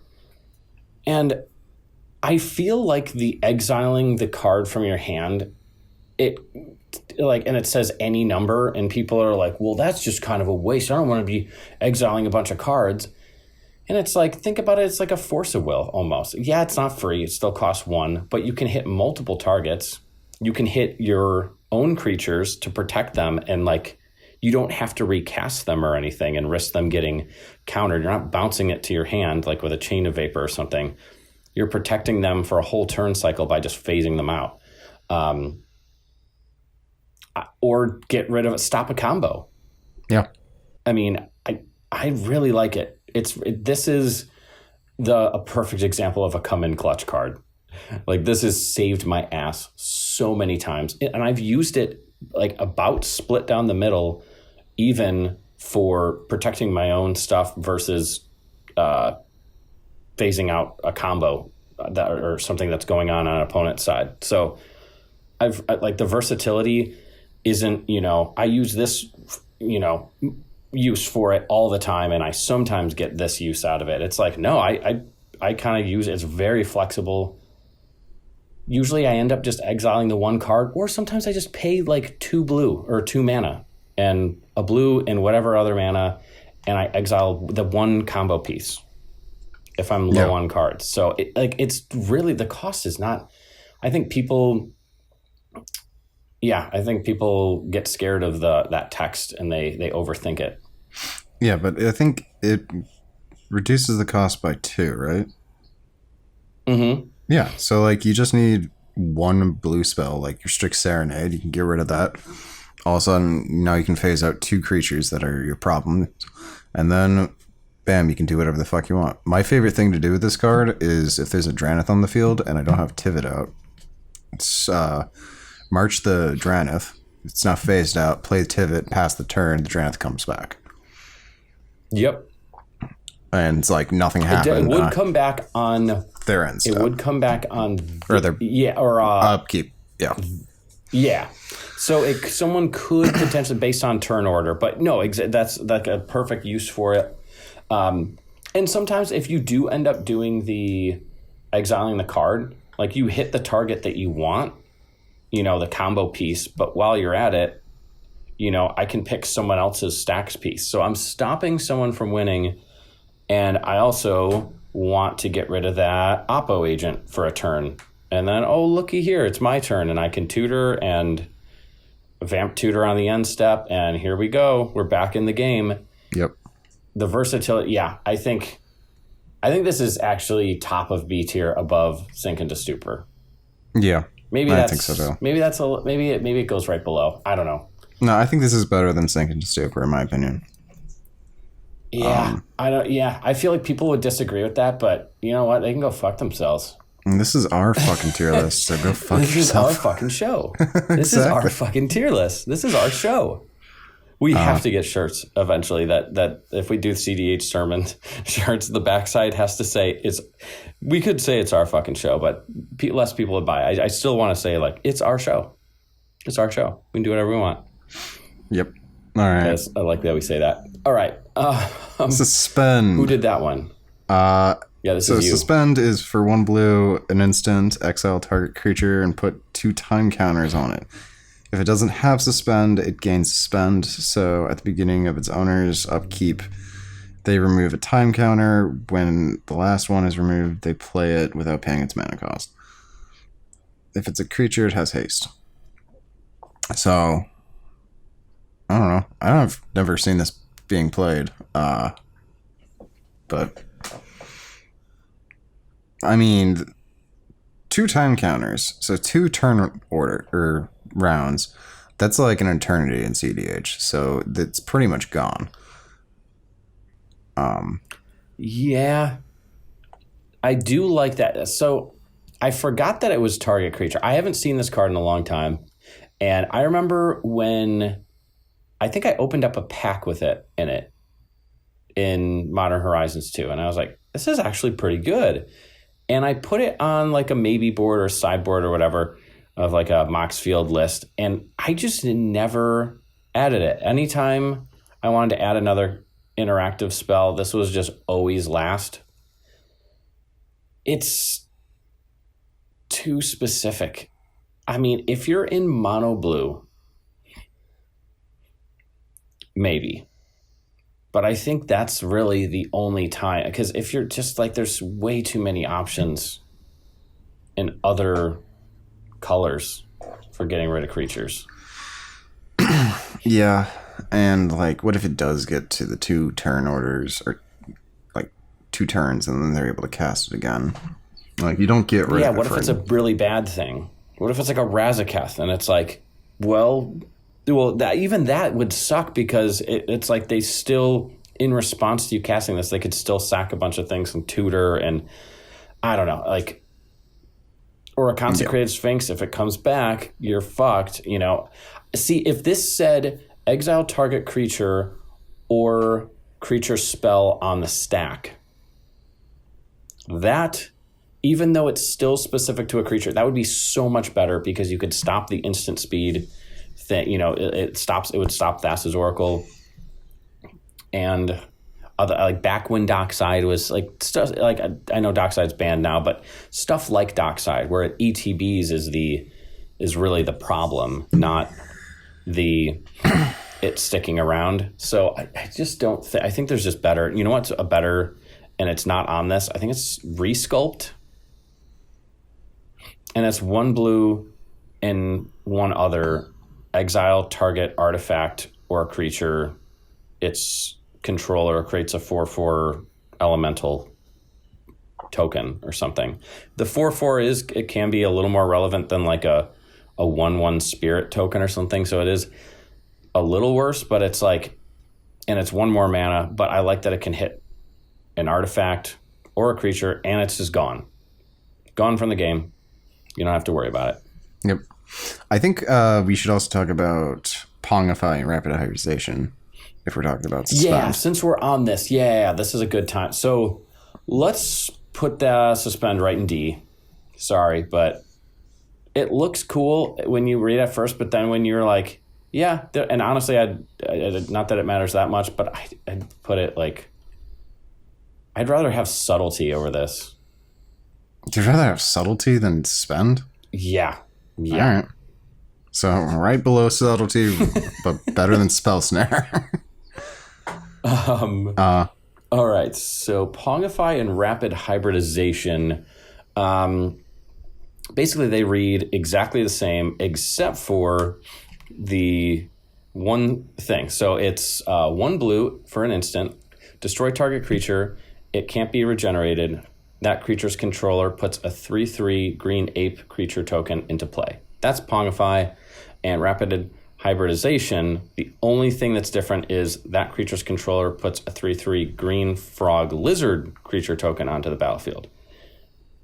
Yep. Basically the same thing. I don't think there's ever a time, unless it's like, wait a minute, they're playing the lizard deck. Oh no. What are we going to do? You know, or in ape deck or something. It's not going to matter. Well, they get actually, a 3/3. I think it does matter with Valley Flood Color, right? Because Valley Flood Color says untaps frogs. It does, I think. So in that case, since it gives you a frog, I think Pongify is slightly better than Rapid Hybridization. Okay. Thank you for clarifying. Yeah, it's birds, frogs, otters, and rats. Yeah. Okay. I don't know why rats are included on that, but you know what? That's cool. Either way, they're exactly I love the same. art for Valley Flood Caller, by the way. Just all of the critters on the sailing on like this giant wave. Such a cool card, and I love that it's like a dope card in our meta. But okay, side tangent. I'd still put them, even though it's still a generic 3/3, so it's probably not going to matter that much. It's a very specific scenario, but we can put them in a different order. Where would we put them on a list? See, it's hard because in a mono blue deck, or even something like blue green, where there's not as many options, I'd say this is like an easy B tier. But then overall, like in any other deck, as soon as you have black or white or anything, it's just like, you just never play it. It's probably in D. Yeah, you have better options. I'd probably put, So I think going in the middle for C tier is kind of, I was thinking more like center of B. Like, I think, like right above Dispel. So start going down B, and once you hit a card, so like if you think about like March of Swirling Mist, you'd play that whether you're in a mono blue deck or, a 3-color deck, maybe even 4, depending, on how many blue cards you have. Same with like Sink to Stupor, Dress Down, you'd play that in, a multiple color deck, even though there's, different options because it's that good. But then it's maybe around the end of B tier. I don't know. It's definitely it's definitely better than Misdirection, and I would say it's better than Spellskite. Is it better than Dispel? It's right around there. I think Dispel is slightly better. So I'm gonna. Yeah, I see some Kinnan lists running Pongify because it's nice to have like a specific 1 mana destroy creature spell, and they can loop it. I don't know, what do they like keep? They'll like loop it with Endurance when they have like, if let's just say your Finale of Devastation is exiled. I have a different loop that I do, but I've seen people loop this where they keep destroying and casting like that, because you have infinite mana. So you cast like a Elvish Mystic, blow it up, Elvish Mystic, blow it up, and you keep like with Endurance or like the Cephalid Coliseum loops, just keep redrawing it and doing it. So then you have a shitload of 3/3 green apes, and then you pass the turn with a billion counter spells up and you destroy everyone else's permanents and shit. So it's like basically you've won the game. You just have to get to your play turn. out So I've still seen it played in top tier decks, but I don't know. I'm not a fan, but yeah, I'm okay with like the lower end of B. This is where I want it, right underneath Dispel. Yeah, I think we'll go, and then Rapid Hybridization's right after it. And then Rapid Hybridization. Yeah. They're exactly the same, but I guess in this meta, Pongify is slightly better. Yeah, exactly. It's kind of like the Red Elemental Blast and Pyroblast, where it almost never comes into play, but the redirecting can sometimes get you. Okay. Yep. All right. Yeah. Take this one.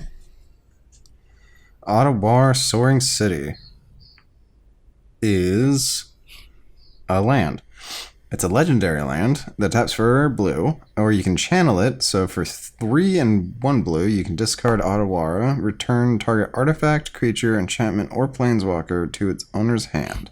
This ability costs 1 less to activate for each legendary creature you control. This card is an uncounterable bounce spell, so like it's super good, super versatile. Yeah. Unless you're running Trick Bind. Yeah, exactly. But again, no one does. There's a reason those are in D tier. I know exactly where I'd put it. and it's right next to the card that it's very similar to on this list. It's Chain of Vapor? You might not. Sink into Stupor. So just because, so I'm thinking it's kind of like the land with the, channel ability on it, or the land with the spell on the one side. It's very similar in the sense where the opportunity cost is very low. If you're like in a 3 or less color deck, I even run this in my 4 color deck because I never cast Vial Smasher in my Thrasios Vial Smasher list. And at the very least, even if I'm kind of mana screwed and I draw this, it's like, okay, well, at least it's a blue. I have blue for counterspells or Thrasios, and I have a lot of green in that deck too. So I can at least get Thrasios out, turn my free spells online, start digging for other mana. And obviously, you don't want to be in that situation. I almost never am, but if I had to pick a color of a land that I would draw in a higher colored deck, it's probably blue. Yeah. So low opportunity cost, it's uncounterable. I might even put it one above Sink into Stupor. Okay. Because of the channel. Yeah. I mean, sometimes it's a 1-drop, sometimes it's a 3-drop. It just depends on what your board state's like. Yeah. And it's funny because it literally just goes into B, which is like the clutch tier. I wish it was C for clutch. That would be cool. You know what? The last time we took away S tier and we did A through A, B, C, D, F. So it would be C for clutch tier. Sure. Or comes in clutch tier. Whatever you say. Yeah. I almost never cast it. It's almost always a land. But hey, it's that backup, old reliable, that if you top deck it and you're like, oh, thank God, I could bounce this thing. So, all right. And it's non-land permanent, right? No, it's specifically artifact, creature, enchantment, or planeswalker. So I'm trying to think. What can't? I don't think there's another. But yeah, so it's non-land. Why does it not say? I don't know. Are we missing something? I don't think so. Oh, a battle. You can't return. Yeah, you can't bounce a battle. Who gives a shit? Yeah, that's holy. That it even has Planeswalker on there. Even if it didn't say Planeswalker and it was just artifact, creature, enchantment. Yep, I'm playing it. Okay. All right. Next up is Cyclonic Rift. Okay. So, everyone knows this one, but we're going to read it anyway. It's 1 in a blue for an instant. Return target non-land permanent you don't control to its owner's hand. Overload for 6 in a blue. You may cast this spell for its overload cost. If you do, change its text by replacing all instances of target with each. This card, I will die on this hill. I'll never remove it. Yep. There have been so many times where I'm playing a game and it goes long where I'm like, the only thing that will get me out of this is a Cyclonic Rift. Otherwise, I'm fucked. And likely everyone else is too.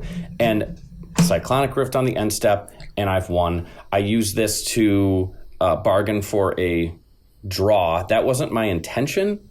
I was actually... So this was in the Swiss rounds of the Mount Zion tournament, and their Elevere was out of control.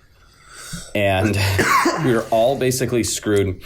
This one guy, I forgot what he was playing. Maybe he was doing some food chain type deck. And he says, I forgot how he was trying to politic and be like, hey, let me do this.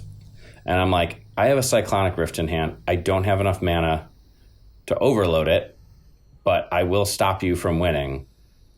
And they were like, wait, but don't, we need to overload it to get rid of Elevator's board, otherwise we're screwed. I'm like, yeah, so if you push right now, it was just like such a clogged up state.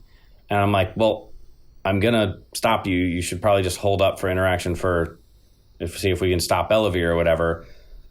And everyone ended up just being like, do you want to just draw instead? Because there's like, no one can get out of this. And when it was my turn next and I would have been able to overload it, fucking over Elevir, and everyone's just kind of like, yeah, let's just draw. I mean, I was losing that game anyways, and I wasn't even trying to draw, but it ended up getting me a draw.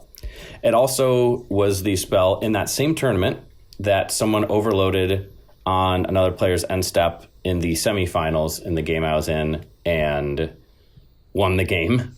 So yeah, no, it has gotten me out of so many bad situations. I've lost to it. I've won with it. Yeah, I see people saying, well, I don't know, it's like kind of expensive nowadays. There's better options. I don't know if there's a better option for bouncing literally all non-land permanents you don't control to their owner's hand. There's not a better option for that. There's literally not an option for that. Yeah. I mean, it's also nice that it's, what is the term? Asymmetrical, so that it doesn't affect you. Yeah. Whereas, like, most other board wipes are going to affect you in some way.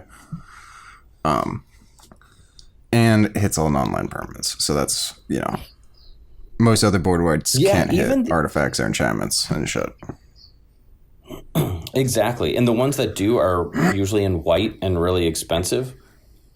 And even the ones that the point, just to go off your asymmetrical point that you brought up, even ones that you can kind of control, like Toxic Deluge, you can usually craft it to where it benefits you significantly more, but it's still hurting you. Same with stuff like Languish, but Cyclonic Rift literally doesn't touch you, and it gets around like protection because it doesn't, if you overload it, because it doesn't target, and indestructible, and at like all of the protective keywords, hexproof, any of that shit. Like and yes, it's a lot of times it ends up being a 1 extra mana for a bounce spell instead of like a Chain of Vapor into the Flood Maw. But I don't care. It's 1 extra mana for the option to potentially completely save the game and or win the game.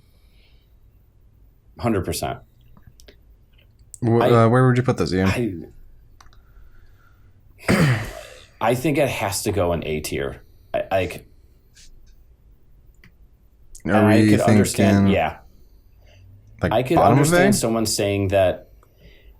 I don't feel like it, but I could see the argument where people would say, well, Chain of Vapor and Into the Flood Maw are more clutch and more instances, because if you want to just bounce something, like a combo piece or a stacks piece, it's better. But I agree with that. I would put this, I would put this above Chain of Vapor and Into the Flood Maw. Like, because I would play this, what?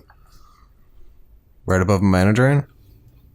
Yeah, I would rather have this if someone said, hey, you're trying to like lower your curve for whatever reason, you have to cut a 2 CMC spell or just any spell. I would rather cut Mana Drain over this. Okay. I think that's it would be very hard to convince me to cut Swan Song or Flusterstorm or any of the free spells. So yeah, no, that's where it belongs, and I will die on that hill. That's fine.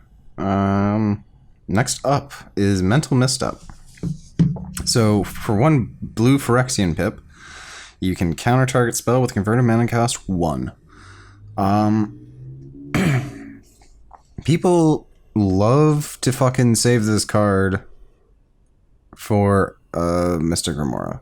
Like, hilariously, the number of times where it's like I'm second or third, I play a Mystic Remora, and then somebody hits it with a fucking Mental Misstep. I'm like, okay, that's fine, that's fair. I'll go past my turn. That was it. And then the person immediately after me is like, oh, cool, Mystic Remora. And I'm like, God fucking damn it. That sucks. Yeah. I feel like that's happened to me too, actually. Or you know what was even worse? I got my bird, my Birds of Paradise mental misstep, and then the person after me played Mystic Remora. I'm like, yeah. I'm like, are you sure? You sure you want to do that? And they're like, yeah. Well, didn't know that was gonna happen. I mean, so... But, yeah, I've seen Soul Rings get sniped with this, too. And that, even though it feels really bad for the person, you can always see the person that had their Soul Ring mental misstep. They, like, all of a sudden, it's like they're seeing daggers in their eyes. And then it immediately goes away. And they're like, yeah, this is pretty good mana rock to snipe. But... yeah. And it's good in a counter war as well, because like the bulk of counter spells are usually one drop, like Swan Song, Strict Serenade, Dispel, even Spell Pierce, Miscast. Those are all one drops. Even even Offer you can't refuse. Offer you can't refuse, and then even like Chain of Vapor and Into the Flood Maw or Pongify. And other Hyperization. 1 mana stuff. Like Swords to Plowshares, Path to Exile, all the one drop tutors, a gamble, like all of those things are decent targets for it. Because I wouldn't waste a counterspell on a tutor normally, but I would absolutely snipe a vamp tutor with a mental misstep. Yeah, for sure. Let's say that's the only counterspell in your hand. You don't know. A lot of times they say don't counter the tutor, counter the thing that they tutored for. But if you only have a mental misstep and they're vamp tutoring on someone's end step, what if they're getting Thassa's Oracle? Well, I can't stop that. Well, Tainted Pact. Well, couldn't get that either. So you're better off just stopping them with the specific spell. So yeah, I really like it's great. It goes on every deck with blue. Where would you put it? Now, my only issue is that it is very specific, but the cards that it hits, it's like you want to counter them. So, like, it kind of goes against what we've been saying the entire time, but I think this might be A tier. But it's free. Oh, no, it's 100% A tier. It is 100% A tier. I think I would put this... Free automatically gains it points. I think I would put this underneath Swan Song. Yep. Okay. I was actually going to say either between Flusterstorm and Swan Song or right below Swan Song. And I would much rather have a Swan Song in hand than a mental misstep in hand. Fair. Yeah. And agreed. All right, next up. I get to read this one. This is one of my favorites. This is another hill I'll die on. People are like, I see so many people tell me to cut this card, and I'm like, never. So we got Muddle the Mixture. It's 2 blue for an instant.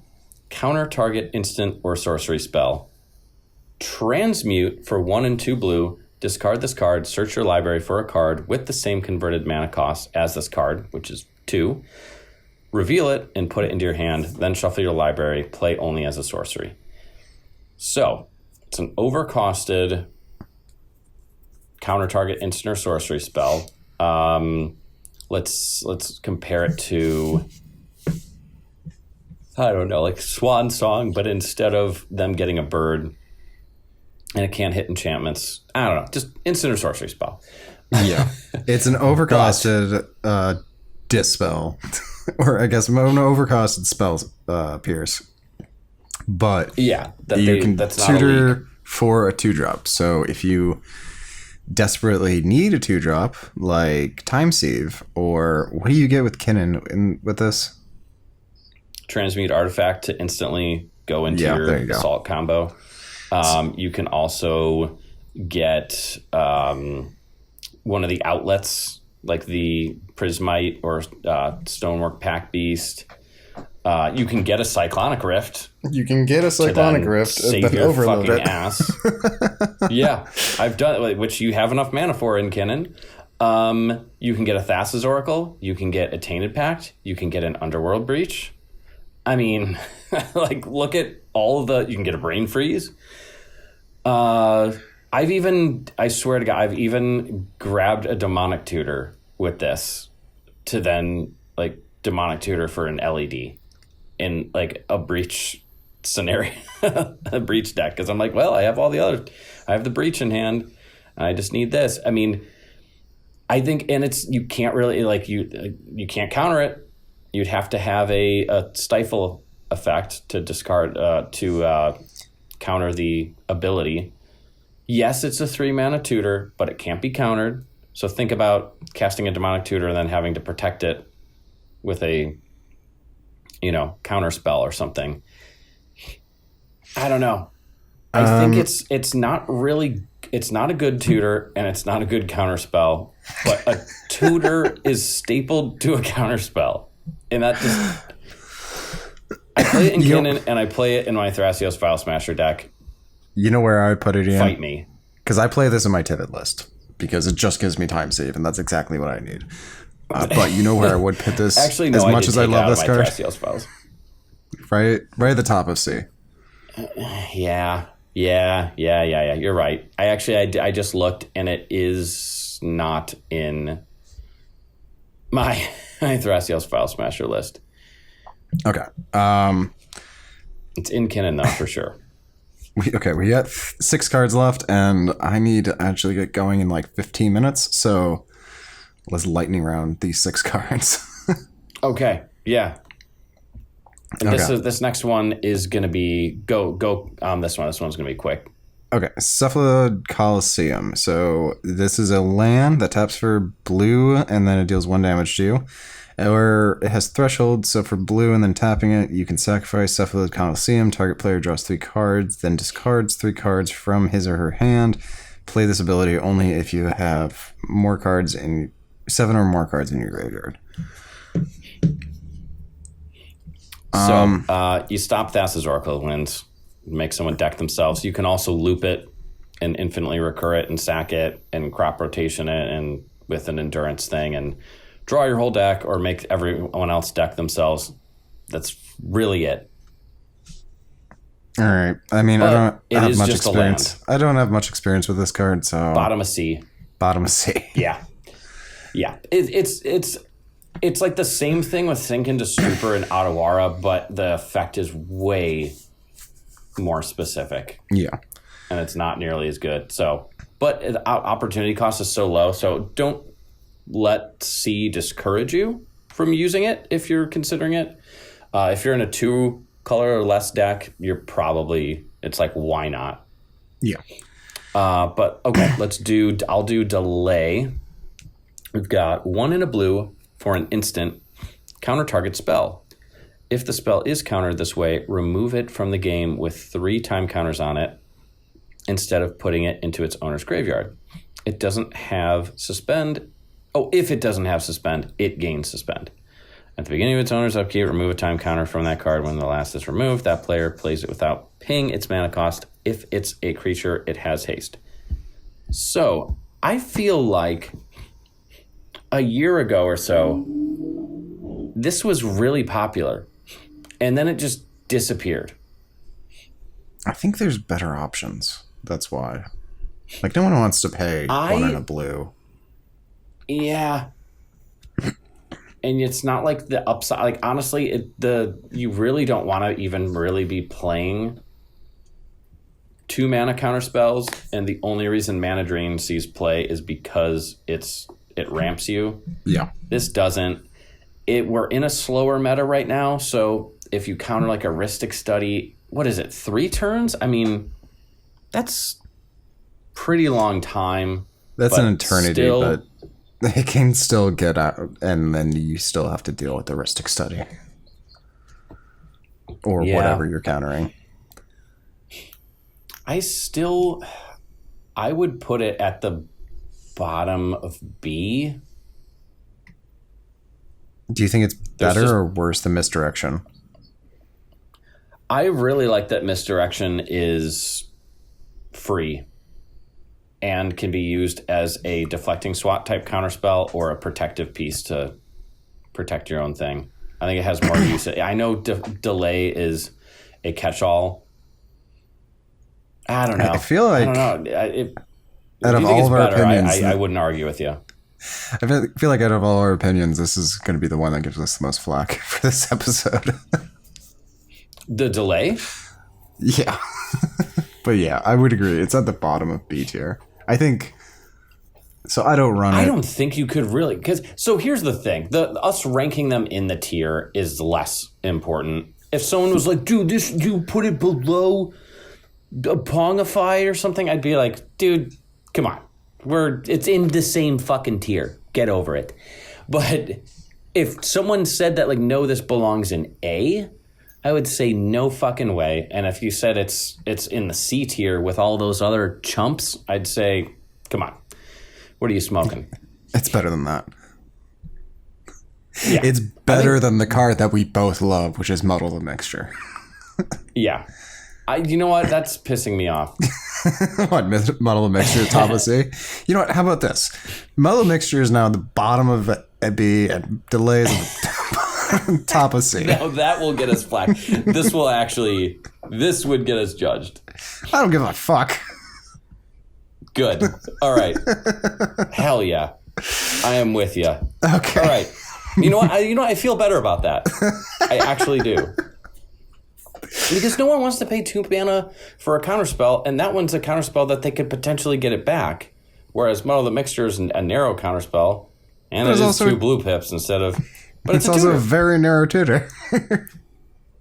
That's also... But if you name all the best cards on the 2 best win cons in the format... Yeah, Tainted Back Thessus Oracle. You can get that with fucking Muddle Mixture. And Breach and Brain Freeze, which usually is enough. Even if you don't have the LED, usually that's enough to get you started. To either like, oh, I milled my Lion's Eye Diamond, or enough things to keep going. So honestly, the 2 best win, it gets you all of the 2 best win cons and the 5 pieces associated with them all. It gets you 4 out of 5 of them, uncountered. Yep. I'll take it. Okay. Enough about Muddle the Mixture. Yeah. And enough about delay. I don't even like delay. Let's move on. All right. Pax of Negation. This is 0 mana, counter target spell. Huh. What's the catch? At the beginning of your next upkeep, pay 3 and 2 blue. If you don't, you lose the game. Yeah. This one can be risky. This is a very risky play, and honestly, this is one of the spells that, like, most of the time, I hate seeing it in my hand. I love, like, playing it, because it's like, oh, fuck yeah, I've been holding this card in my hand the entire game, and I can finally use it. But I hate, like, seeing it, because it's like, oh, great, my next turn is essentially skipped. You're right. I hate seeing it because you're like, I'm never going to cast. Like, I don't want to cast this right now.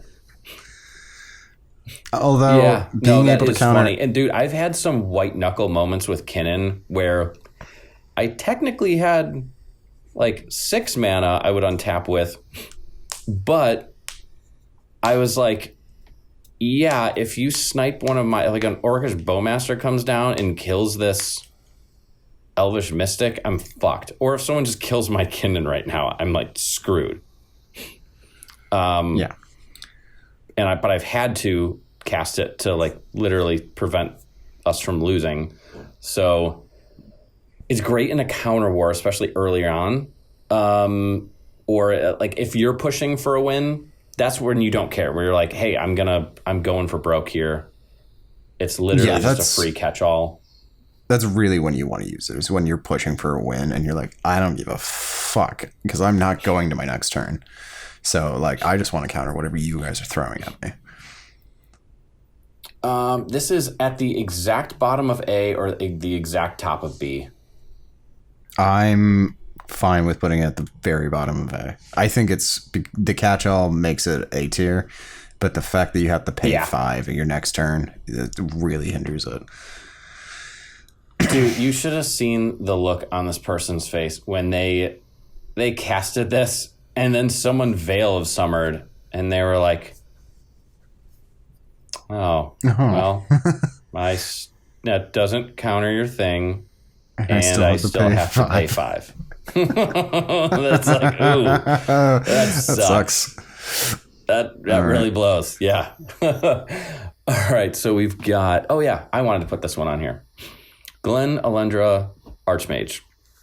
We've got 3 in a blue for a creature fairy wizard, 2/2, flying, pay 1 blue, sacrifice Glen Elendra Archmage, counter target non-creature spell. It also has persist, so that means when this creature dies, if it had no -1/-1 counters on it, return it to the battlefield under its owner's control with -1/-1 counter on it. And I've never said -1. I always say -1/-1. I don't. That's the one time I'll ever say it, and it's recorded. So there you go. This card, very specific. It is one of the best pieces in Kinnan. Like, you would have to put a gun to my head and say, cut this card now in order to get me to take it out of the deck. The fact that you could flip into it and you have a ton of extra mana and you can easily play it. You want extra creatures for your Enduring Vitality, and you get it twice. This changes the way people look at you. They will like actually just, I've even had times where I'm like just doing stuff and people are like, I have a counterspell, but he's just going to Glen Elendra it. So they just don't do it. And I'm like, okay, Basalt Monolith. And they're like, well, he has Glen Elendra. I'm like, okay, infinite mana. And I'm going to play the outlet. And they're like, I guess we have to do it now. And I'm like, okay, Glen Elendra. It's like, you guys should have stopped me way earlier. But it's like they let you do shit because this is on the field. It's hilarious. S tier in Kinnan, probably C everywhere else. I'm just going to throw it right at the top of C. Actually, I would rather see delay. Rather play this over Flare. Yeah, that's perfect. Okay, Brain Freeze. I have nothing to say about that, by the way. I personally don't like the creatures that can counter things, but like, I understand why they're played. I don't personally play them, but that's about all I have to say about the card. If it had Flash, it would be a little better. It would still be 5 mana. Yeah. Or 6 mana for a counter twice. But in Kinnan, you flip into it, you protect your board. It's really good. So yeah, I totally get that. Okay, Brain Freeze. For 2, so for 1 and for blue, you get an instant. Target player puts the top 3 cards of his or her library into his or her graveyard, and then it has Storm. You kind of told me to put this on because you were like, oh yeah, it's an interactive piece, but I'm like, I don't. No, it was on the list that we copied it from a list of like blue instant spells online, and I think I said to keep it. Okay. Because at least it's worth mentioning. It's fine. I mean, it's a combo piece and one of the best combos in the format, so you're going to be playing it if you're playing Breach, so you might as well use it for fucking interaction. I don't personally think it's that good of interaction, though. No, it's very specific. So, rating it as an interactive piece, I want to just say it's like maybe right above Cephalid Coliseum. I almost don't even want to. Yeah, you know what? That's probably where I'd put it. I almost don't even want to because someone's going to see this and be like, Brain Freeze and C tier? But it's a combo piece. And it's like, yeah, we're rating it as interaction, though. We're factoring in. If this was just an interaction spell, it would be at the bottom of D tier. No one wants to mill people actively, but the fact that you could, in a clutch, C for clutch.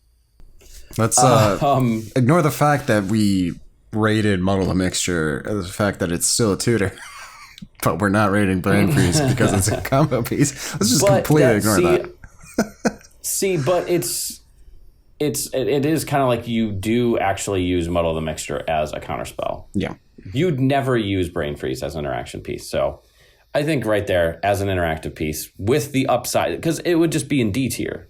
But the fact that it can be used to win the game bumps it up to C. And go ahead and take over that last one, because I think I did a couple in a row on accident. So Mindbreak Trap. For 2 and 2 blue, you get an instant trap.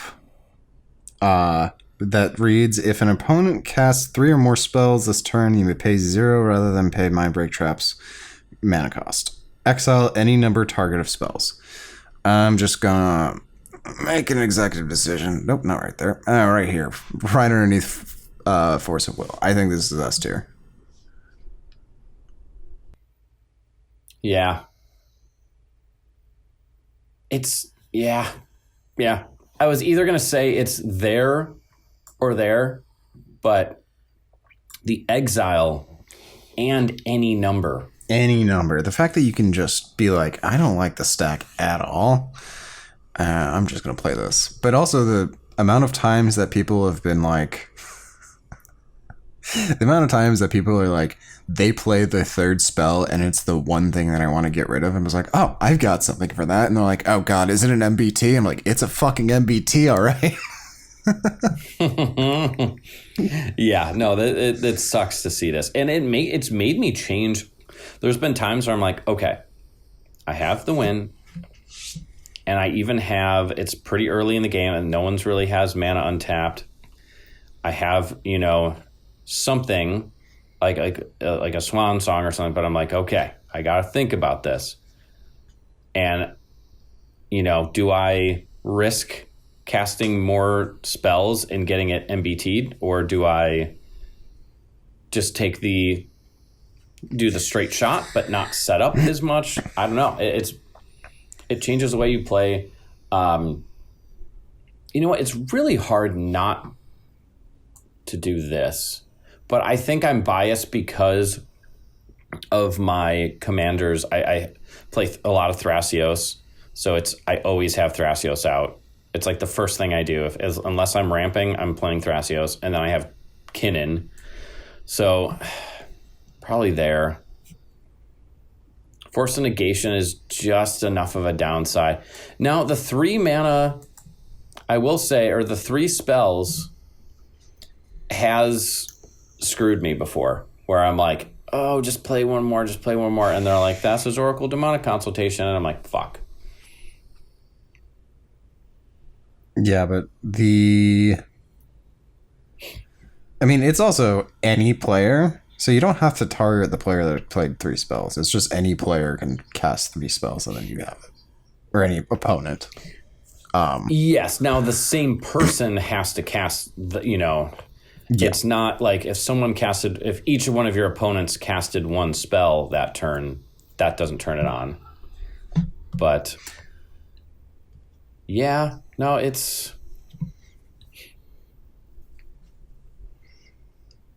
don't know. It's like when it's good, it is really good. It's got the free. It's like a free spell without having to pay a life, which the 1 life is insignificant, but there are a few cards out there that say you can't pay it life, which would shut that off.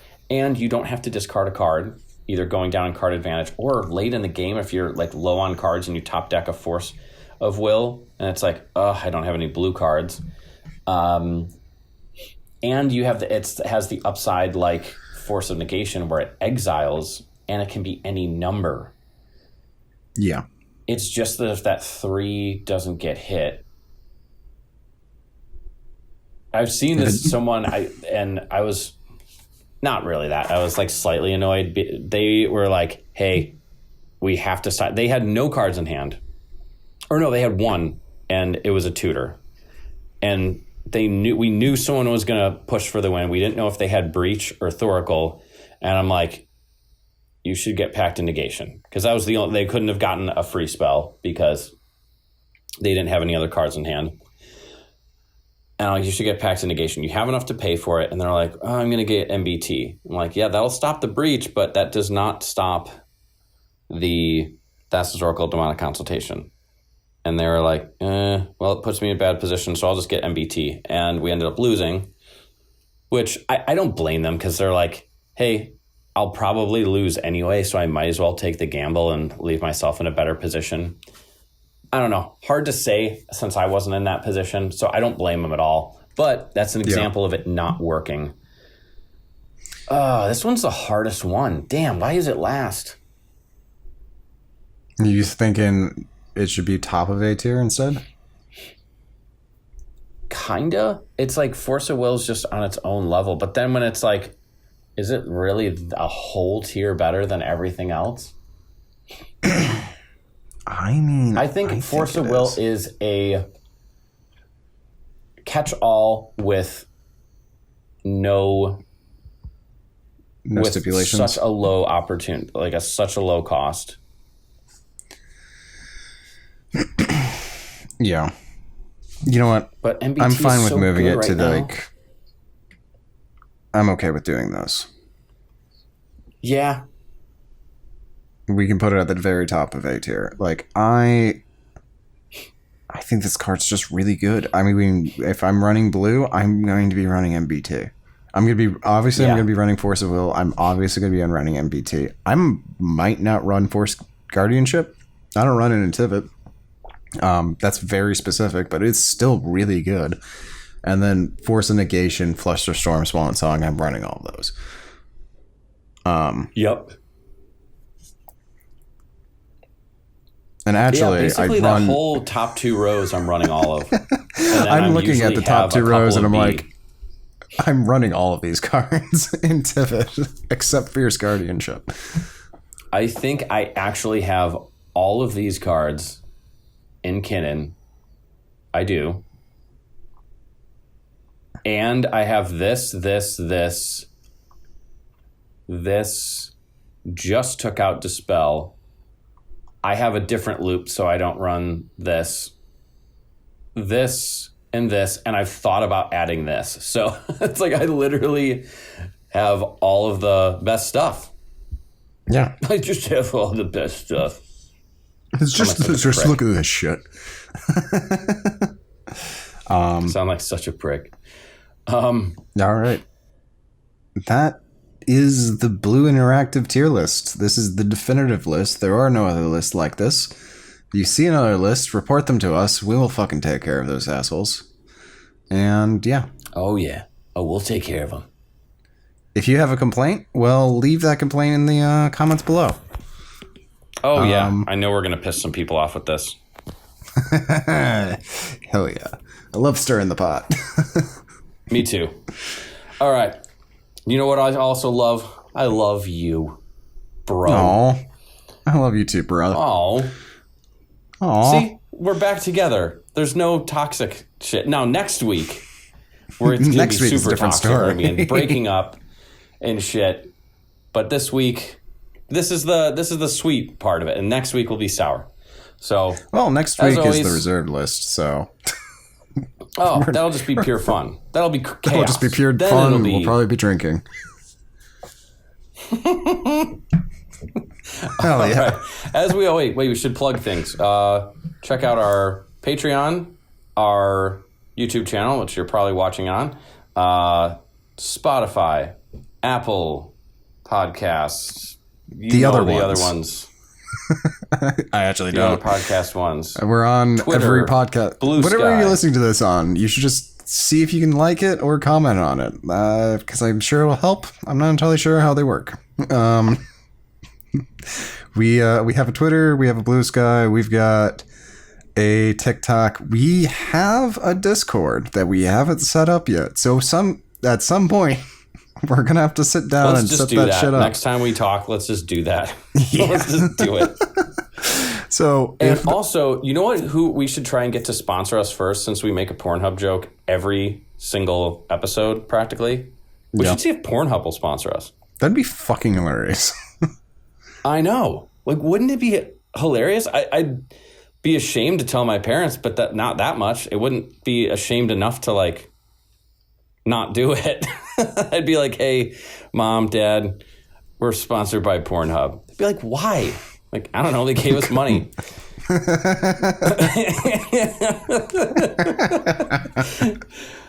Oh, Well, join us in selling our souls to the devil. Sell your souls, and we'll see you in hell.